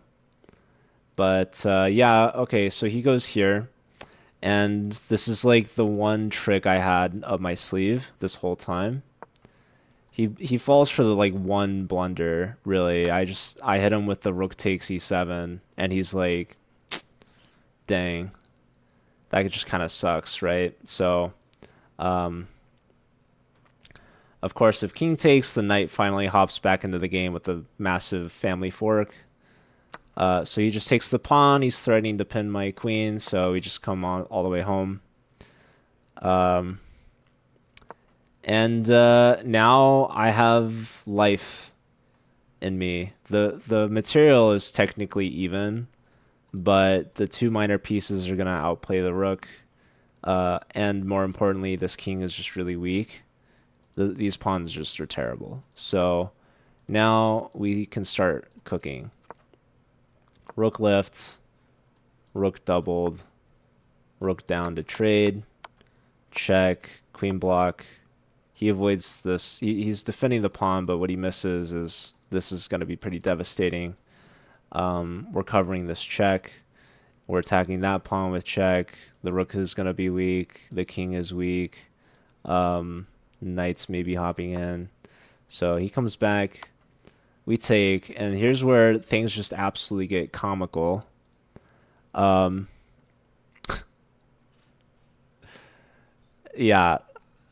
Uncle Jesse watched this game live, and here I knew why he played Queen C1 because he wants this rook takes G3 check and pick up the queen.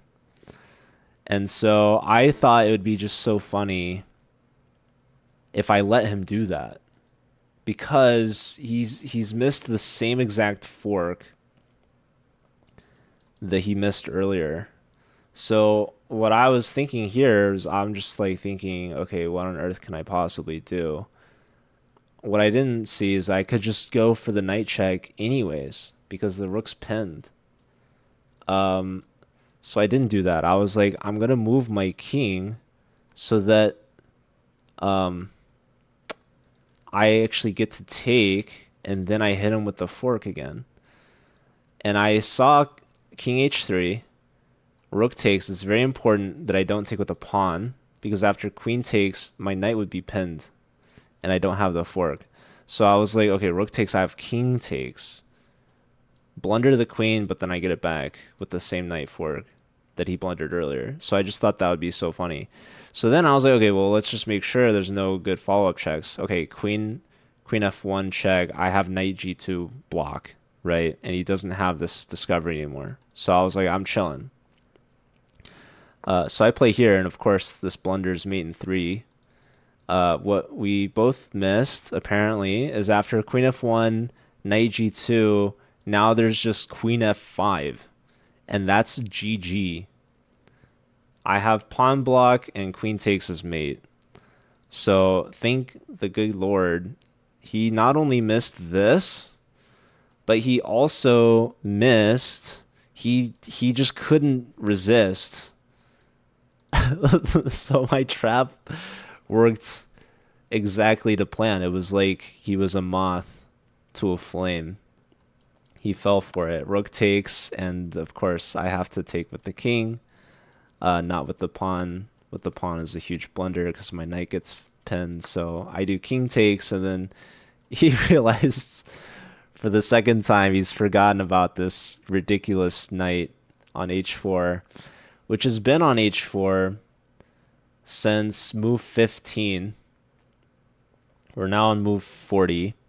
So the knight hasn't moved in 25 moves, and yet he's won me essentially a whole piece and now a whole rook, um, without even lifting a finger, really. So this poor king and knight is just um, a recipe for forks, I guess.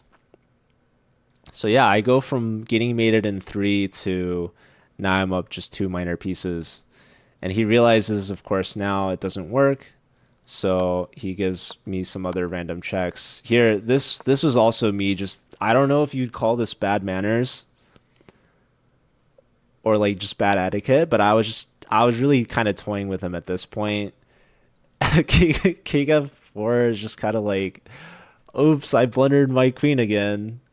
Silly me. But he still can't take it because I just have the fork. So, yeah, he takes this with check. I take this, and now he's basically run out of checks, right? And now I just get to work here. So check, check, check, check, check, check, check. And honestly, I'm sure that I missed some things, but we finally get the mate. So yeah, that was how the tournament ended.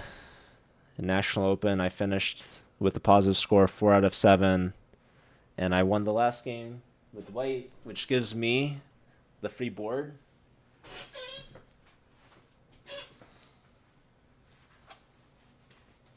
So actually, I have both 2025 is this green board, or the blue board. You can see it says National Open June 4th to 8th, 2025. And I have the green board. This is from 2026. So I'm collecting these boards now. Not more so than him not resigning. Well, I mean, I had just blundered mate in 3 like the move prior, so we're both pretty low on time. Pretty much anything could happen, but yeah, this was quite the roller coaster here. Queen takes, king here, and then king h3. This is quite the blunder. Queen check, only move, knight g2. I thought I was fine, but what I missed is queen f5. If I go up, this is just mate. And if I block, this is just mate. So, brutal way to end the tournament if that had happened. But luckily for me, my opponent was too lost in the sauce. Couldn't resist this tactic. He thought he was getting me back. He would have if I did pawn takes, but king takes, now I get the knight fork yet again. So the knight on h5, this was move 15, sorry, on h4. He attacked, this was setting up a trap, 20 plus moves in the making. Knight h4, and this knight was just spring loaded for this knight he thought was guarding the square, but fast forward to move what? Right here. he blundered this queen d4, and I just kind of got lucky. But even yeah, I got lucky multiple times, obviously. There was this opportunity that I should have lost the game just on the spot. Instead, he just kind of gifts me the rook. And he forgets once more the knight right there with the check and the fork. Thanks, Sepper, for the positive vibes. I appreciate it. So yeah, this game I ended up winning, and overall in the tournament, I think I gained like 16 USCF ELO. So that brought me back from like high 1800 to over 1900. So that's nice. I'm back over 1900 USCF. And yeah, I don't really have plans of continuing serious classical tournaments. I mean, I'm gonna play classical again in the future, but just nothing exactly planned. Am I planning on playing in the North American Open? I haven't thought that far out yet, so. But I have played a lot in the past. That tournament's actually been good for me, so maybe, probably, I don't know. But yeah, I love playing in Vegas. And so yeah, then about a month later, I played in the Naroditsky Memorial in Charlotte, and that was a very exciting tournament. I road tripped it, which maybe wasn't the best decision, but I thought it'd be fun, and it was fun. I ended up picking up Gerber along the way, and it was my first time ever in Charlotte, so that was really cool. I was looking forward to it. Obviously, the Charlotte Chess Center does a lot of great things. There's a ton of awesome streamers and people that live there and play there. And I kind of wish that I had visited sooner. And of course, the tournament overall is kind of in memory of Daniel Naroditsky, who I looked up to, still look up to.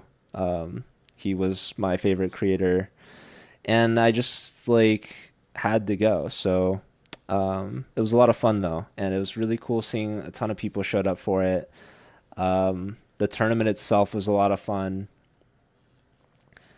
Yeah, I did drive through Tennessee, but I did not play Bug House there, unfortunately. Um, it was just kind of a tight turnaround. It's already a very long road trip, so unless I had like an extra day, I couldn't like plan anything out in Tennessee. Um, Yo, what's up, B Splitter? Good to see you. Thanks for tuning in. So I played in the National Open in Vegas in early June, and then early July I played in the Naroditsky Memorial, which was a Rapid and Blitz tournament. So National Open is classical. Those were 90 plus 30 time control, 7 rounds. And then the Memorial was Rapid and Blitz. So the first day, it was like July 4th weekend, um, which was also coincidentally my birthday. Um, Anyways, so at the tournament, the first day was Rapid. I honestly forgot how many rounds it was.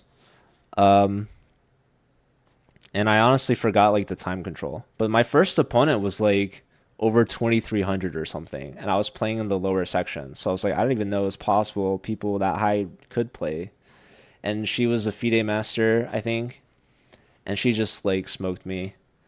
And I didn't play on the DGT boards, so really I can't really I wasn't writing moves down or anything, so those games were just gonna be kind of lost to time.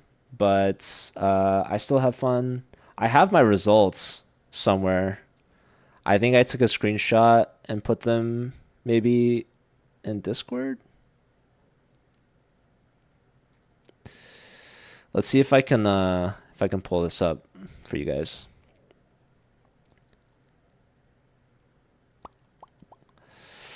If anyone wants to join the Discord server, I have it there, but let me see if I can switch to like a display capture.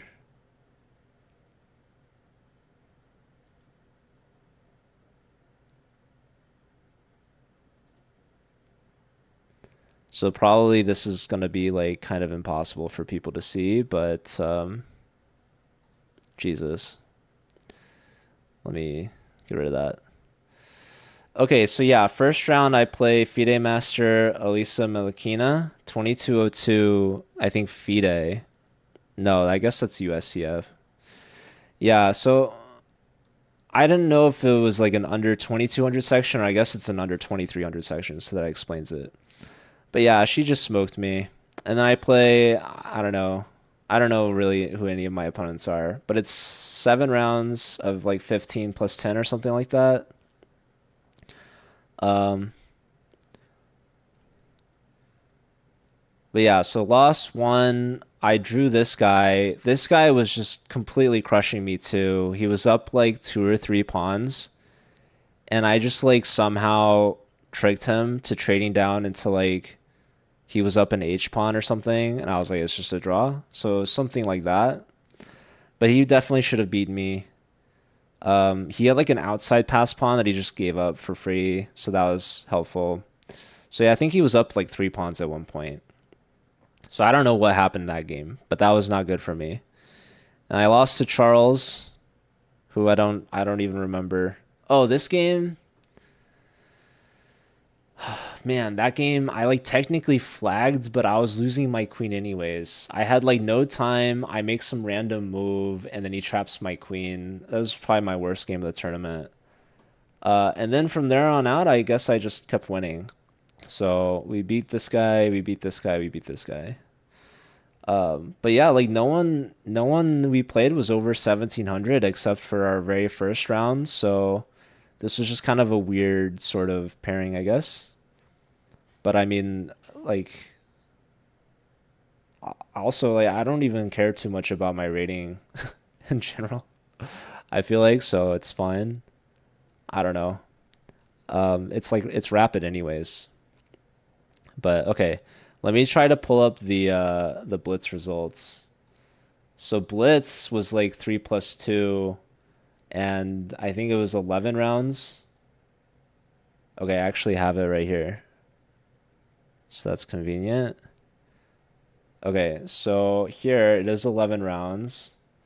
Um, so we win the first three in a row, which is nice. We beat this 2090 player, so that's good for me.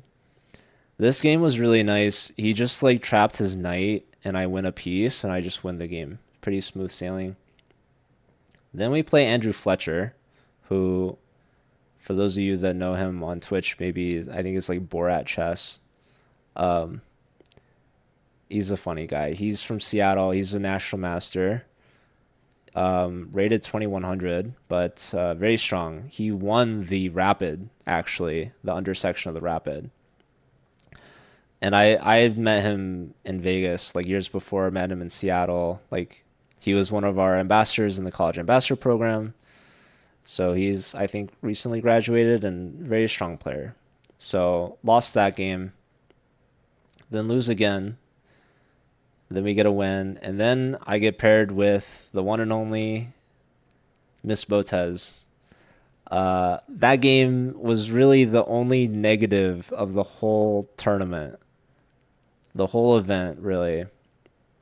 That's the one I wish I had back. If I win that, then it's like nothing else really matters. But I'll pull up this game. So luckily, that game is played on a DGT board, so it's recorded, and it's also like on video because she's, I'm sure, recording it. But see, that was cool. And then we win three in a row, and then I lost this last one. This last one was kind of tough. This was like a kid that he was very confident, very fast, very cocky, and there was like this moment that was like, wait, I kind of felt like he was like, ooh, shoot, like maybe that wasn't a good move. And I definitely felt like I had a winning tactic, a winning position, and it was just like a weird move order that I just messed it up.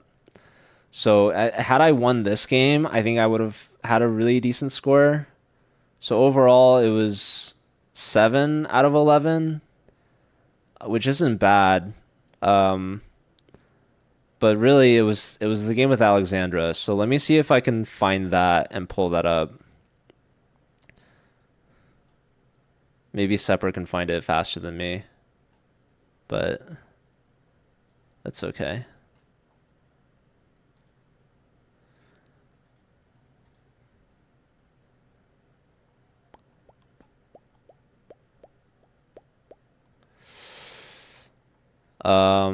Yeah, probably I mean, I'm gonna search it, but the search feature didn't seem to be so helpful the first time I used it.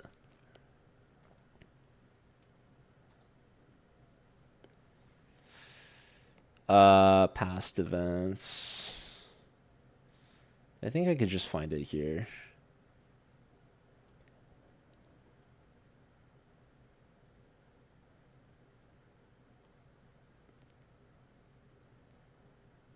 All right, Sepper's got the link. Thank God for Sepper. I am just curious though if I can keep scrolling. July 4th. Oh my God.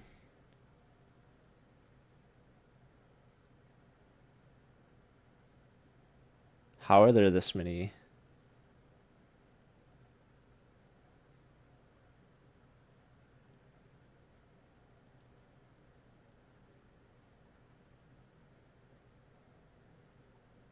That's crazy. Oh, that's the VOD? Oh, Nothing wrong with you. we got commentary from some legends here. That's funny. Okay, let me pull up the I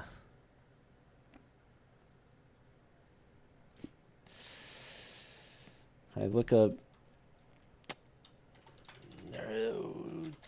Ski Memorial Events page chess.com.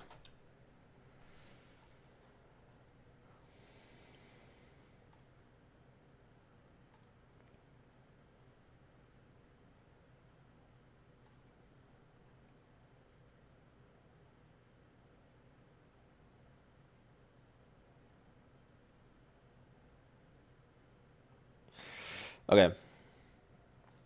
So here's the game that I played with Alex. I hate this board color. Why? It's fine. Okay, so we have white. And of course, Alexandra plays the French defense. And I probably had this position with her like 100 times. So nothing crazy here. We castle. She attacks the knight. I hop in over here. Trade, trade, trade, trade. Pawn push here. I play c3 for whatever reason. Rook c1 I feel like is just a standard good move. Here she kind of tricks me. I forgot that she likes to do this. But basically, when you play the French defense, your light square bishop's terrible. So obviously she likes to trade it. I was like, man, I probably spent too much time here, but I was like, probably shouldn't have allowed that to happen. But yeah, it was kind of subtle. Like I push here and she just plays here to defend the pawn, but really it was just to clear the spot for the bishop. So anyways, now I play here. Now she trades here. Rook takes. And here, like, I thought there were opportunities for her to put the bishop here or here, attacking the rook. Also, like, this move I thought was kind of weird because I thought you'd fianchetto. So she just lets me double rooks, which I thought was not good for her. Um, so now she goes here, but I think it's a little late because I've already doubled. So I feel very confident in this position. And here she blunders for sure. This was a bad move. I knew it instantly. F5 is just awesome because we're really just opening up her king. And I was like feeling great. But of course, we're both less than a minute and I'm slow. So maybe I should just pull up the game on YouTube Just watch the game from here. Except if you lose Yeah. to your kid or to somebody Maybe that I'll pause you music. know the victory means something. But in a Let me tournament, see if if for example, I had one. Oh no way! You guys know who's on the left playing uh Yes. Alexandra? this is so funny. Yes, that's Joe. Joe Bruin. Hey, okay. He used to live in Oregon, then he moved out. So that'll be an interesting game. Oh, so There you you guys go. know each other like for a very long time. I Uh, I moved to Oregon I like know him for some time, but 2022. Sometime. is Andrea So I'm playing not the from guy who plays with Oregon. Alexandra? Is the same kid Oh, is that that the didn't look same? up? No, but they look a little similar. Okay. No, not the same person. No, this guy looks more Did I serious. beat He's Alexandra? look at No. Andrea. Hey, don't touch her pieces. Unfortunately. Adjusting her But I pieces. was beating her. I was Guys, winning, you know, but it's not good enough. I usually flagged. guys, you know what you Not can to do with spoil those it, but we're type about to of watch it, I opponents when guess. they're coming like that and they adjust your pieces. Make sure I that know you it's don't very put the sad piece on the indeed, but center that's screen. okay. Just put it on the side. It was still It's fun. better than to have. And honestly, you know, if I had beaten her, that would have been bad for her. There's Gerber with the Okay, handshake, I never thought about it this wishing way. me good luck. I have a friend and It was so fun coworker to get paired. who's like that. So pretty much I can tell you It's that okay. There she if is. he has pencils on his desk, they're all So facing the so yeah, same it's a direction, nice so no friendly points are next to each matchup. other, I'm and the happy colors are in that the colorful rainbows. And we have got many paired monitors and at it work, was and they're all exciting, aligned vertically. you know, and So to every have a time I game pass by commentated his by desk, Papa I give a Botez bump to is the awesome. monitors and I shake his desk, and he's Oh. messaging me, "You a-hole, you just did it again." So evil. Wow. So yeah, Alex Okay. having a chat with Joe. that was a photo. I gotta ask. I think Houseline took that Here you photo. go. Oh, they're Oh, taking that's pictures. for a picture Thumbnail. opportunity. I think I gotta ask Houseline if he has that photo. Yeah. There's Andrea hyping her Okay, up. that was Andrea just passed the camera, I think. Yeah, here you go. Yeah. So, in Villa, you can put a prediction for this round. I'll say. Man, I really should have beat let's see her. the serious guy. Oh, look. The position was Andrea so good. rearranging the pieces. She And straight up has, blundered, guts. He's but looking it's okay. I straight didn't to her capitalize, face. Well done, kiddo. and I was too slow. Yeah. Very good. Are they going to anime convention? It's tough also. They're 50? commentating two I don't think games. so. They're I commentating don't think my so game either. and It doesn't Andrea's look game like anime at the same convention to me. time. It's the scene is animated, so and it's not a convention, but who knows? So friends, results: Gerber lost, Joe won, and Dina lost to Justin Fang. Sad. Oh, All right, there's the no. handshake. Sad. She starts the Okay, clock. here We you go The E4. prediction's up. So let's I don't know when the predict board will update on the Alex stream, versus but Joe. we got the I'm French gonna go defense. the I draw play like a 'cause, classical, I'm not sure then if I advance the can- pawn. Here you go, pen. They flip the board to Very be neutral. I think Alex is going in to. Alex's perspective. I know, but I'm trying also to be nice. I like Joe a lot. Papa Botez is adorable. Okay, okay. Shout out to Well, let's Papa see. B, absolute I legend. know that Joe has played quite a bit of. Yeah, it's online. 3+2 I time haven't control. seen him play over the board as much. So I'm the really last curious. game Alex and I played in person They used to play a lot, was so in San we can put them Francisco. in the stream It was the chat, we month can find- prior. We can find Yeah. some games. Basically, Anyway, before I don't went to think his Vegas. name is Joe Lee. Also, It's a good one. Papa Botez, I guess, doesn't realize Sounds Joe like the Bruin's just a song, but it's nickname. different spelling. You know the Jolene. song? Yeah, Yeah. Jolene. Yeah, yeah, Don't yeah. don't Don't okay. take my man. Don't steal my man. Yeah, that's the Don't steal my Jolene. queen. That's my theme song. Basically. Okay, let's look at the games. Some different opening on Andrea's board. The Pierce Oh, defense. sorry. Wow. I didn't expect her to play e4, but I guess if the opponent plays d6 in the Jabafa, then there's no point in playing bishop f4. So we're in different territory now, and I think it's in Andrea's favor because her Jabafa London has not been the greatest this tournament. This position feels much more alive for Andrea. Although the computer's not quite happy about her position now. She cast along, so let's see. Bit worried about the bishop now because where do you go? If you play bishop b3, it might get trapped there. I'll say b3 followed by a3 and bishop Yeah. b2. And the f file is open, so you can have a target there. It's just that black's position is so solid. It's really difficult to break through black's position. You can never take on e5 because your double pawns on the e file are just terrible in that case. So you need Yeah, to I keep the see. tension in the center. That's what she's doing with rook on the semi-open file. Yeah. I like it. Yes, A4 warrior. I bet cookie, but for prediction, I can bet whatever I like because it's free with the channel points. Nice. Okay, 92. Maybe we can read I out the knight I to thought for f5. so much That'll be time nice. here. This move really shook me up. Looks like Alex The light square bishop opening trade. is suffering. Eval Bar loves white, Joe having so a but really good opening. I really have no Interesting. idea I'm sure how to proceed. he's playing something that he played before. Yeah, looks like it. Although Alex is up on the clock, and that might be much better than having an advantage in blitz at least. So Right. I like that she is playing fast. So It's let's like a see if she can 20 keep this second. speed up. I guess I thought for maybe like 30 seconds or so on that Interesting, move. not to fianchetto the bishop, so he's keeping both diagonal open. But yeah, I thought the same I thing like as that. Papa Botez. The bishop is much better placed on e7 than on g7. Way more active, and he's keeping the c4 defended for now, and Yeah. also the b4. But yeah, eventually she plays for g5, and that's a big Joe's spending opportunity quite for some me. time. So Joe's last name Yeah, is Lee. I'm I down guess 40 that seconds Brun, here. It's his nickname from the school. Yeah, Yeah, see, maybe. Papa Botez When I- knows when I Bruin first is heard from those- UCLA.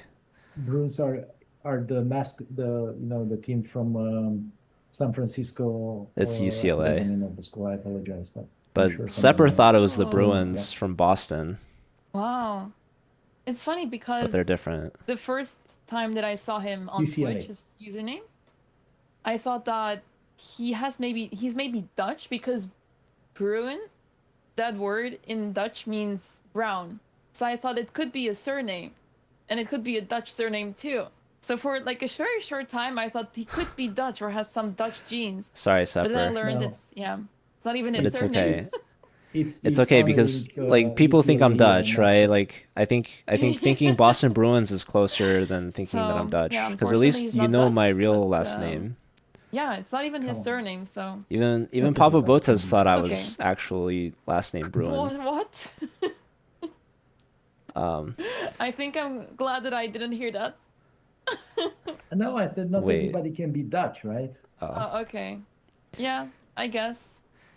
Anyways, yeah, I was down guess. like 20, 30 seconds for a lot of it, and I thought I was By like the kind way, of some coming mess up, happening in Andrea's game. and then I get these see double some rooks on the C rainbow file, which is colors. so strong. Right. And she's playing against the national master. And my problem was I Yeah. didn't The realize national master what is I somebody was in US over threatening. So yeah, here she 2300, I messes think. up with G5, so Yeah, I you can would play see that, right? F5. Yes. F5 is a great move, just opening up her king. Yeah, but I'm down like 10 seconds. okay, it's not the worst position. She's I definitely think much. there's I still mean, a look lot at the of- eval bar, lot to be played crazy. And I think this might be where she for. I like her knights more than Black's Did she bishop, so trade? that's I good. don't. She keeps pushing. Alex I is trade really going pawns. all in her game. That's why Blitz is for. The time is Yes. kind of close. And then I don't know. I just mess up somewhere. Yeah. I'm a little worried about her king though. Okay, yeah, we left it, and this is where she messed up. She played this Oh, so fast. We're like even on time. So she has to try basically, to I need find to just some skewer. tactical I need because to her give the back position rank is check, really, which I really rough. miss. As soon as I Yeah, played, I don't see the realized my blunder, but I mistake, guess and then it she's is a able to blunder. defend herself. So that was very Yeah, she had unfortunate. to But like even now the still, knight on d7 is I'm pinned, supposed to be so she still had to crushing find a way to here, release that knight, actually. and now it might be too But late. I start thinking too much. So this is a completely winning position for me. Yeah, Of it would course, be I already nice missed for my Alex if she opportunity can with the try to get skewer. some back rank trick Thank in, you for the but she positive cannot access vibes. the back rank whatsoever. Queen b4 is a really nice try, but yeah, you just And don't then have threats and in then position as black. I don't know, she defended and I couldn't find any conversion, so she just kind of slips away. Still very Very good fast. for white, but now I'm less than 10 seconds here. Yes, both boards in big time And trouble. then she like Wait, figures out, Alex is coming these back. threats on my back rank. How She did that happen? equalizes. Oh, I'm as confused as We call it Anamaya. magic. some tactic was missed, Yeah, she gets a which was not strong easy G pawn. whatsoever. And Now now Alex somehow is I'm back, winning although again, but Eval I is lose switching the back and move. forth I have no because idea both what it players are is. very low on time. Maybe I should just trade Right, the rooks and check who over there knows. is not good. And now she's completely winning. Oh, He's supposed to take, he And didn't. now it's equal again. And I have less pawn than g3, 5 looking good for seconds. Alex. And somehow she blunders. And she's threatening queen f2. And now it's forced mate. Well, she doesn't play Oh, queen come on, f2. Joe. Oh no. So now I think she blunders like a perpetual, Oh, but then what I is this flag. repetition? And the funny thing She is can't get out of the check. we could see like What if she plays king? you could see from my face, I realized I flagged like a move, like basically as And she's soon as it threatening queen f2. happens.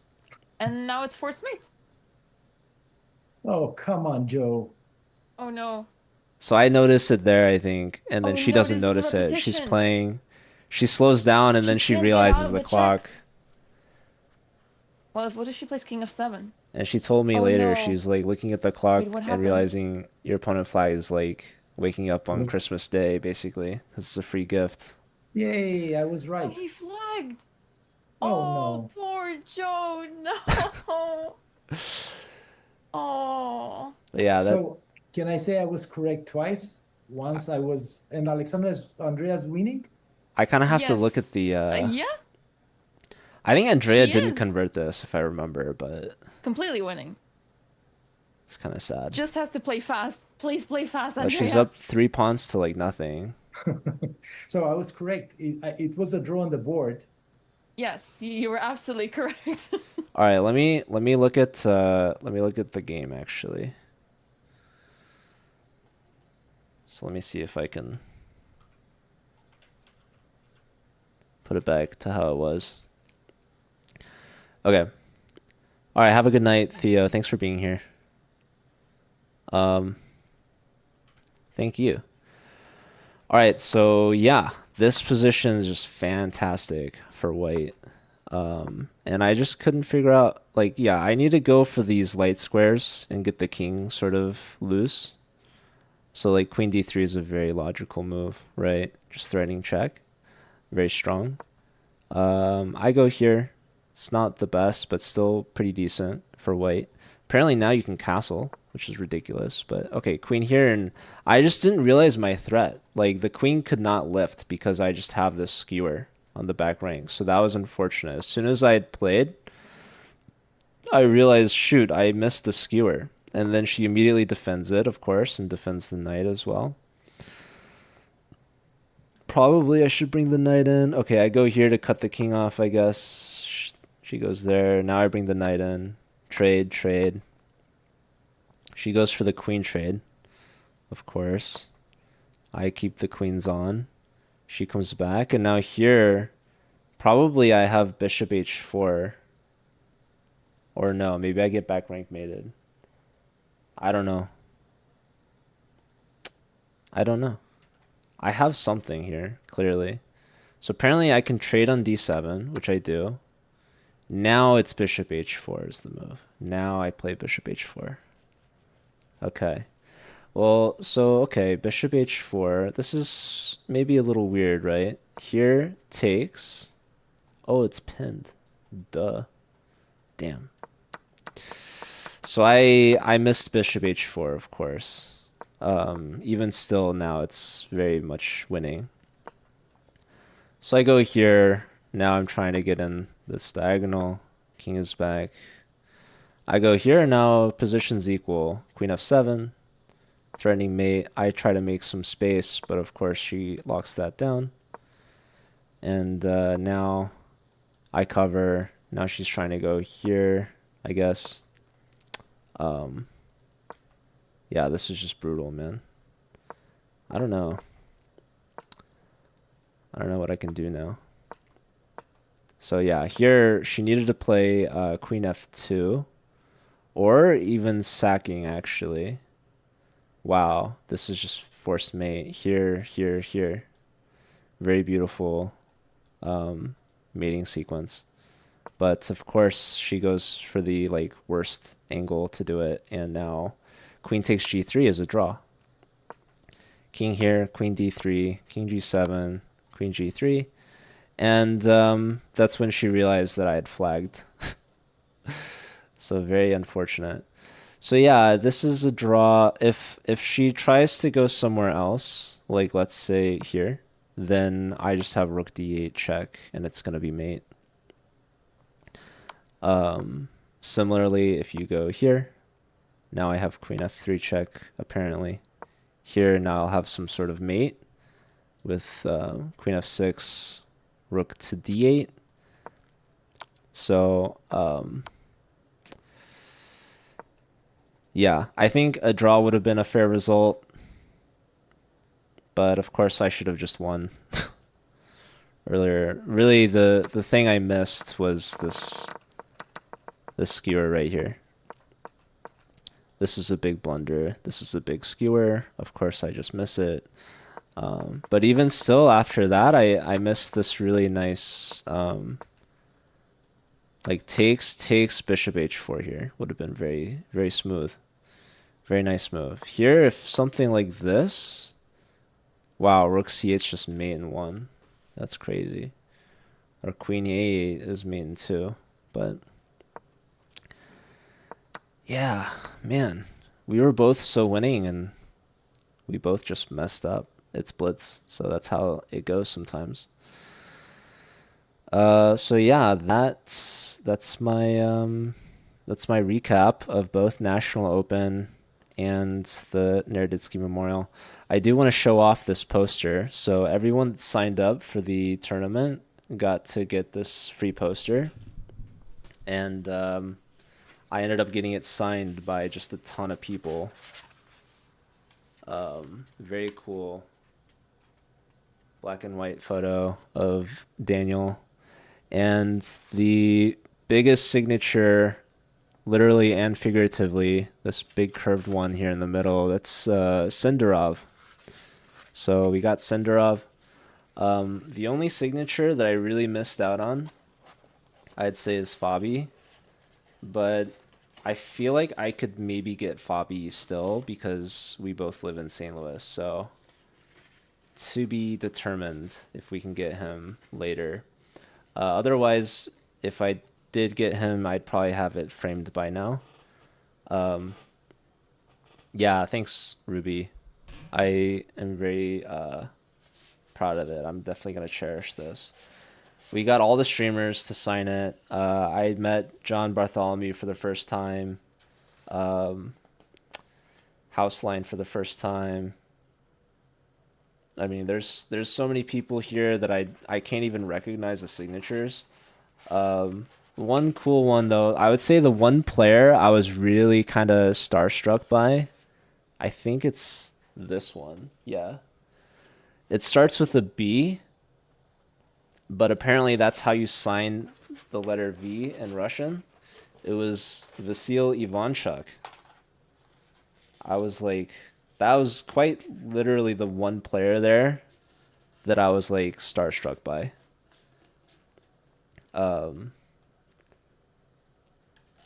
I just think Ivanchuk is just such a legend, just so cool. Yeah, I met Bortnik for the first time as well.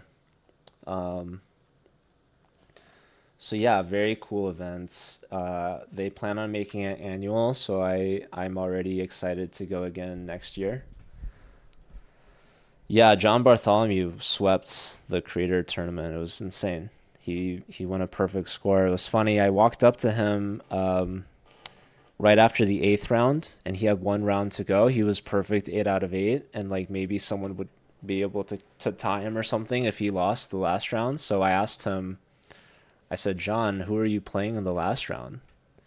And he said, I'm playing Andrea. So I said, she's gonna give you the toughest game of them all. And he was like, yeah, she could play spoiler for sure. So Andrea was winning that last game. That's funny. Um, the overall mood, I think it shifted, Ruby. Overall, I think it was a good positive experience for pretty much everyone. I think people were happy to be there. But of course, it is sad. Like if you watch some of the interviews that Chess Base India did, there were definitely some touching moments. Danya's mom was there. She made like the first move of the round, um, for like the ceremonial first move, and Peter was the organizer. Um, I think did a great job, and yeah, like obviously people knew why everyone was there, and we're all very sad that Danya passed away still, and um, I think people like we would all wish that Danya was still here, obviously. So it's just kind of bittersweet. Like it's fun to get together and to play chess, and it was a fun tournament, and it was fun to see everyone that showed up. But like on the other hand, um, the reason why we were all there and playing was for Danya. So um, yeah, tough. Um, I could say a lot more, I'd say, about like what Danya meant to me and to the community at large, but um, just to put it shortly, like it meant a lot to be there. So, like I said, they plan on doing it annually, and I plan on going again. So, yeah, definitely very fun overall. All right. I think that's kind of it. So that was just earlier this month. It's been like 3 weeks now since then. Um, I don't really have any serious travel plans or tournament plans, at least until October. Um, October, I'll be going to Greece, so that's really cool and exciting, for chess.com. Um, Next OTB, yeah, I really don't have plans for a classical tournament. Someone mentioned North American Open. That's probably going to be the most likely next tournament. That's every December, right after Christmas, so that would be a while. If I wanted to, probably, they've got some like Rapid and Blitz tournaments here in St. Louis every like Friday and Saturday that I could do. But as far as classical goes, I don't really have anything seriously planned. So, yeah, if something pops up, like, I mean, people talk about going to Europe. Like, I think there's like Maya would be really fun to play in. I don't exactly know. Like, I haven't looked into any of it, so I don't know the dates. Um, like, I think if you ask me in general if I would like to play in Europe, I would say yes. That sounds like a bucket list item to me. Sounds really fun, really cool. So like Maya would be a great example of a tournament. Um, but also like Reykjavik, I think would sort of be a bucket list item. Like that would be really cool. I don't even know when that is. Um, so yeah, I have like ideas of competing. I just have zero planning, zero thoughts, and haven't looked into any of it. So I just know like if I were to travel to Europe, it'd be very expensive to compete for a tournament and have to like work with my schedule. So yeah, I am going to Greece though, but it's not to play. It's just more so for fun. Um, yeah, I don't think there's any serious tournaments that are gonna be happening then, but I'm excited to go. I've never been to Greece, so yeah. Anyways, I think we're gonna find someone to raid. So yeah, thanks everyone for being here, for sticking around, for hanging out. Let's raid Sabrina. We will be giving a lesson to Sabrina sometime soon, probably later this week.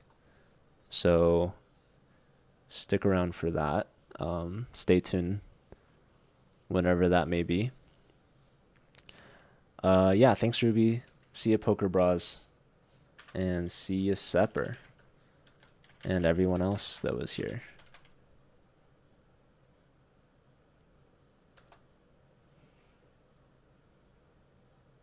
6 to 7 months out. I think people can plan around like Maya or Reykjavik probably, or like maybe some other tournament. I don't know. We just kind of have to agree on what that would be. I mean, I think that last time Maya happened, like so many streamers went and they had like a ton of fun. Um, so yeah, it makes these events really cool to go be a part of because you get to meet so many awesome people. All right, I'll see you all over at Sabrina's channel. Give her a follow if you haven't already. Show her some love and support, and I'll see you all over there. Take care of yourselves, and I'll see you next time, probably for our lesson with Sabrina, actually. All right, take care, everyone. Much love. Peace out. Take care of yourselves. Happy weekend. Bye.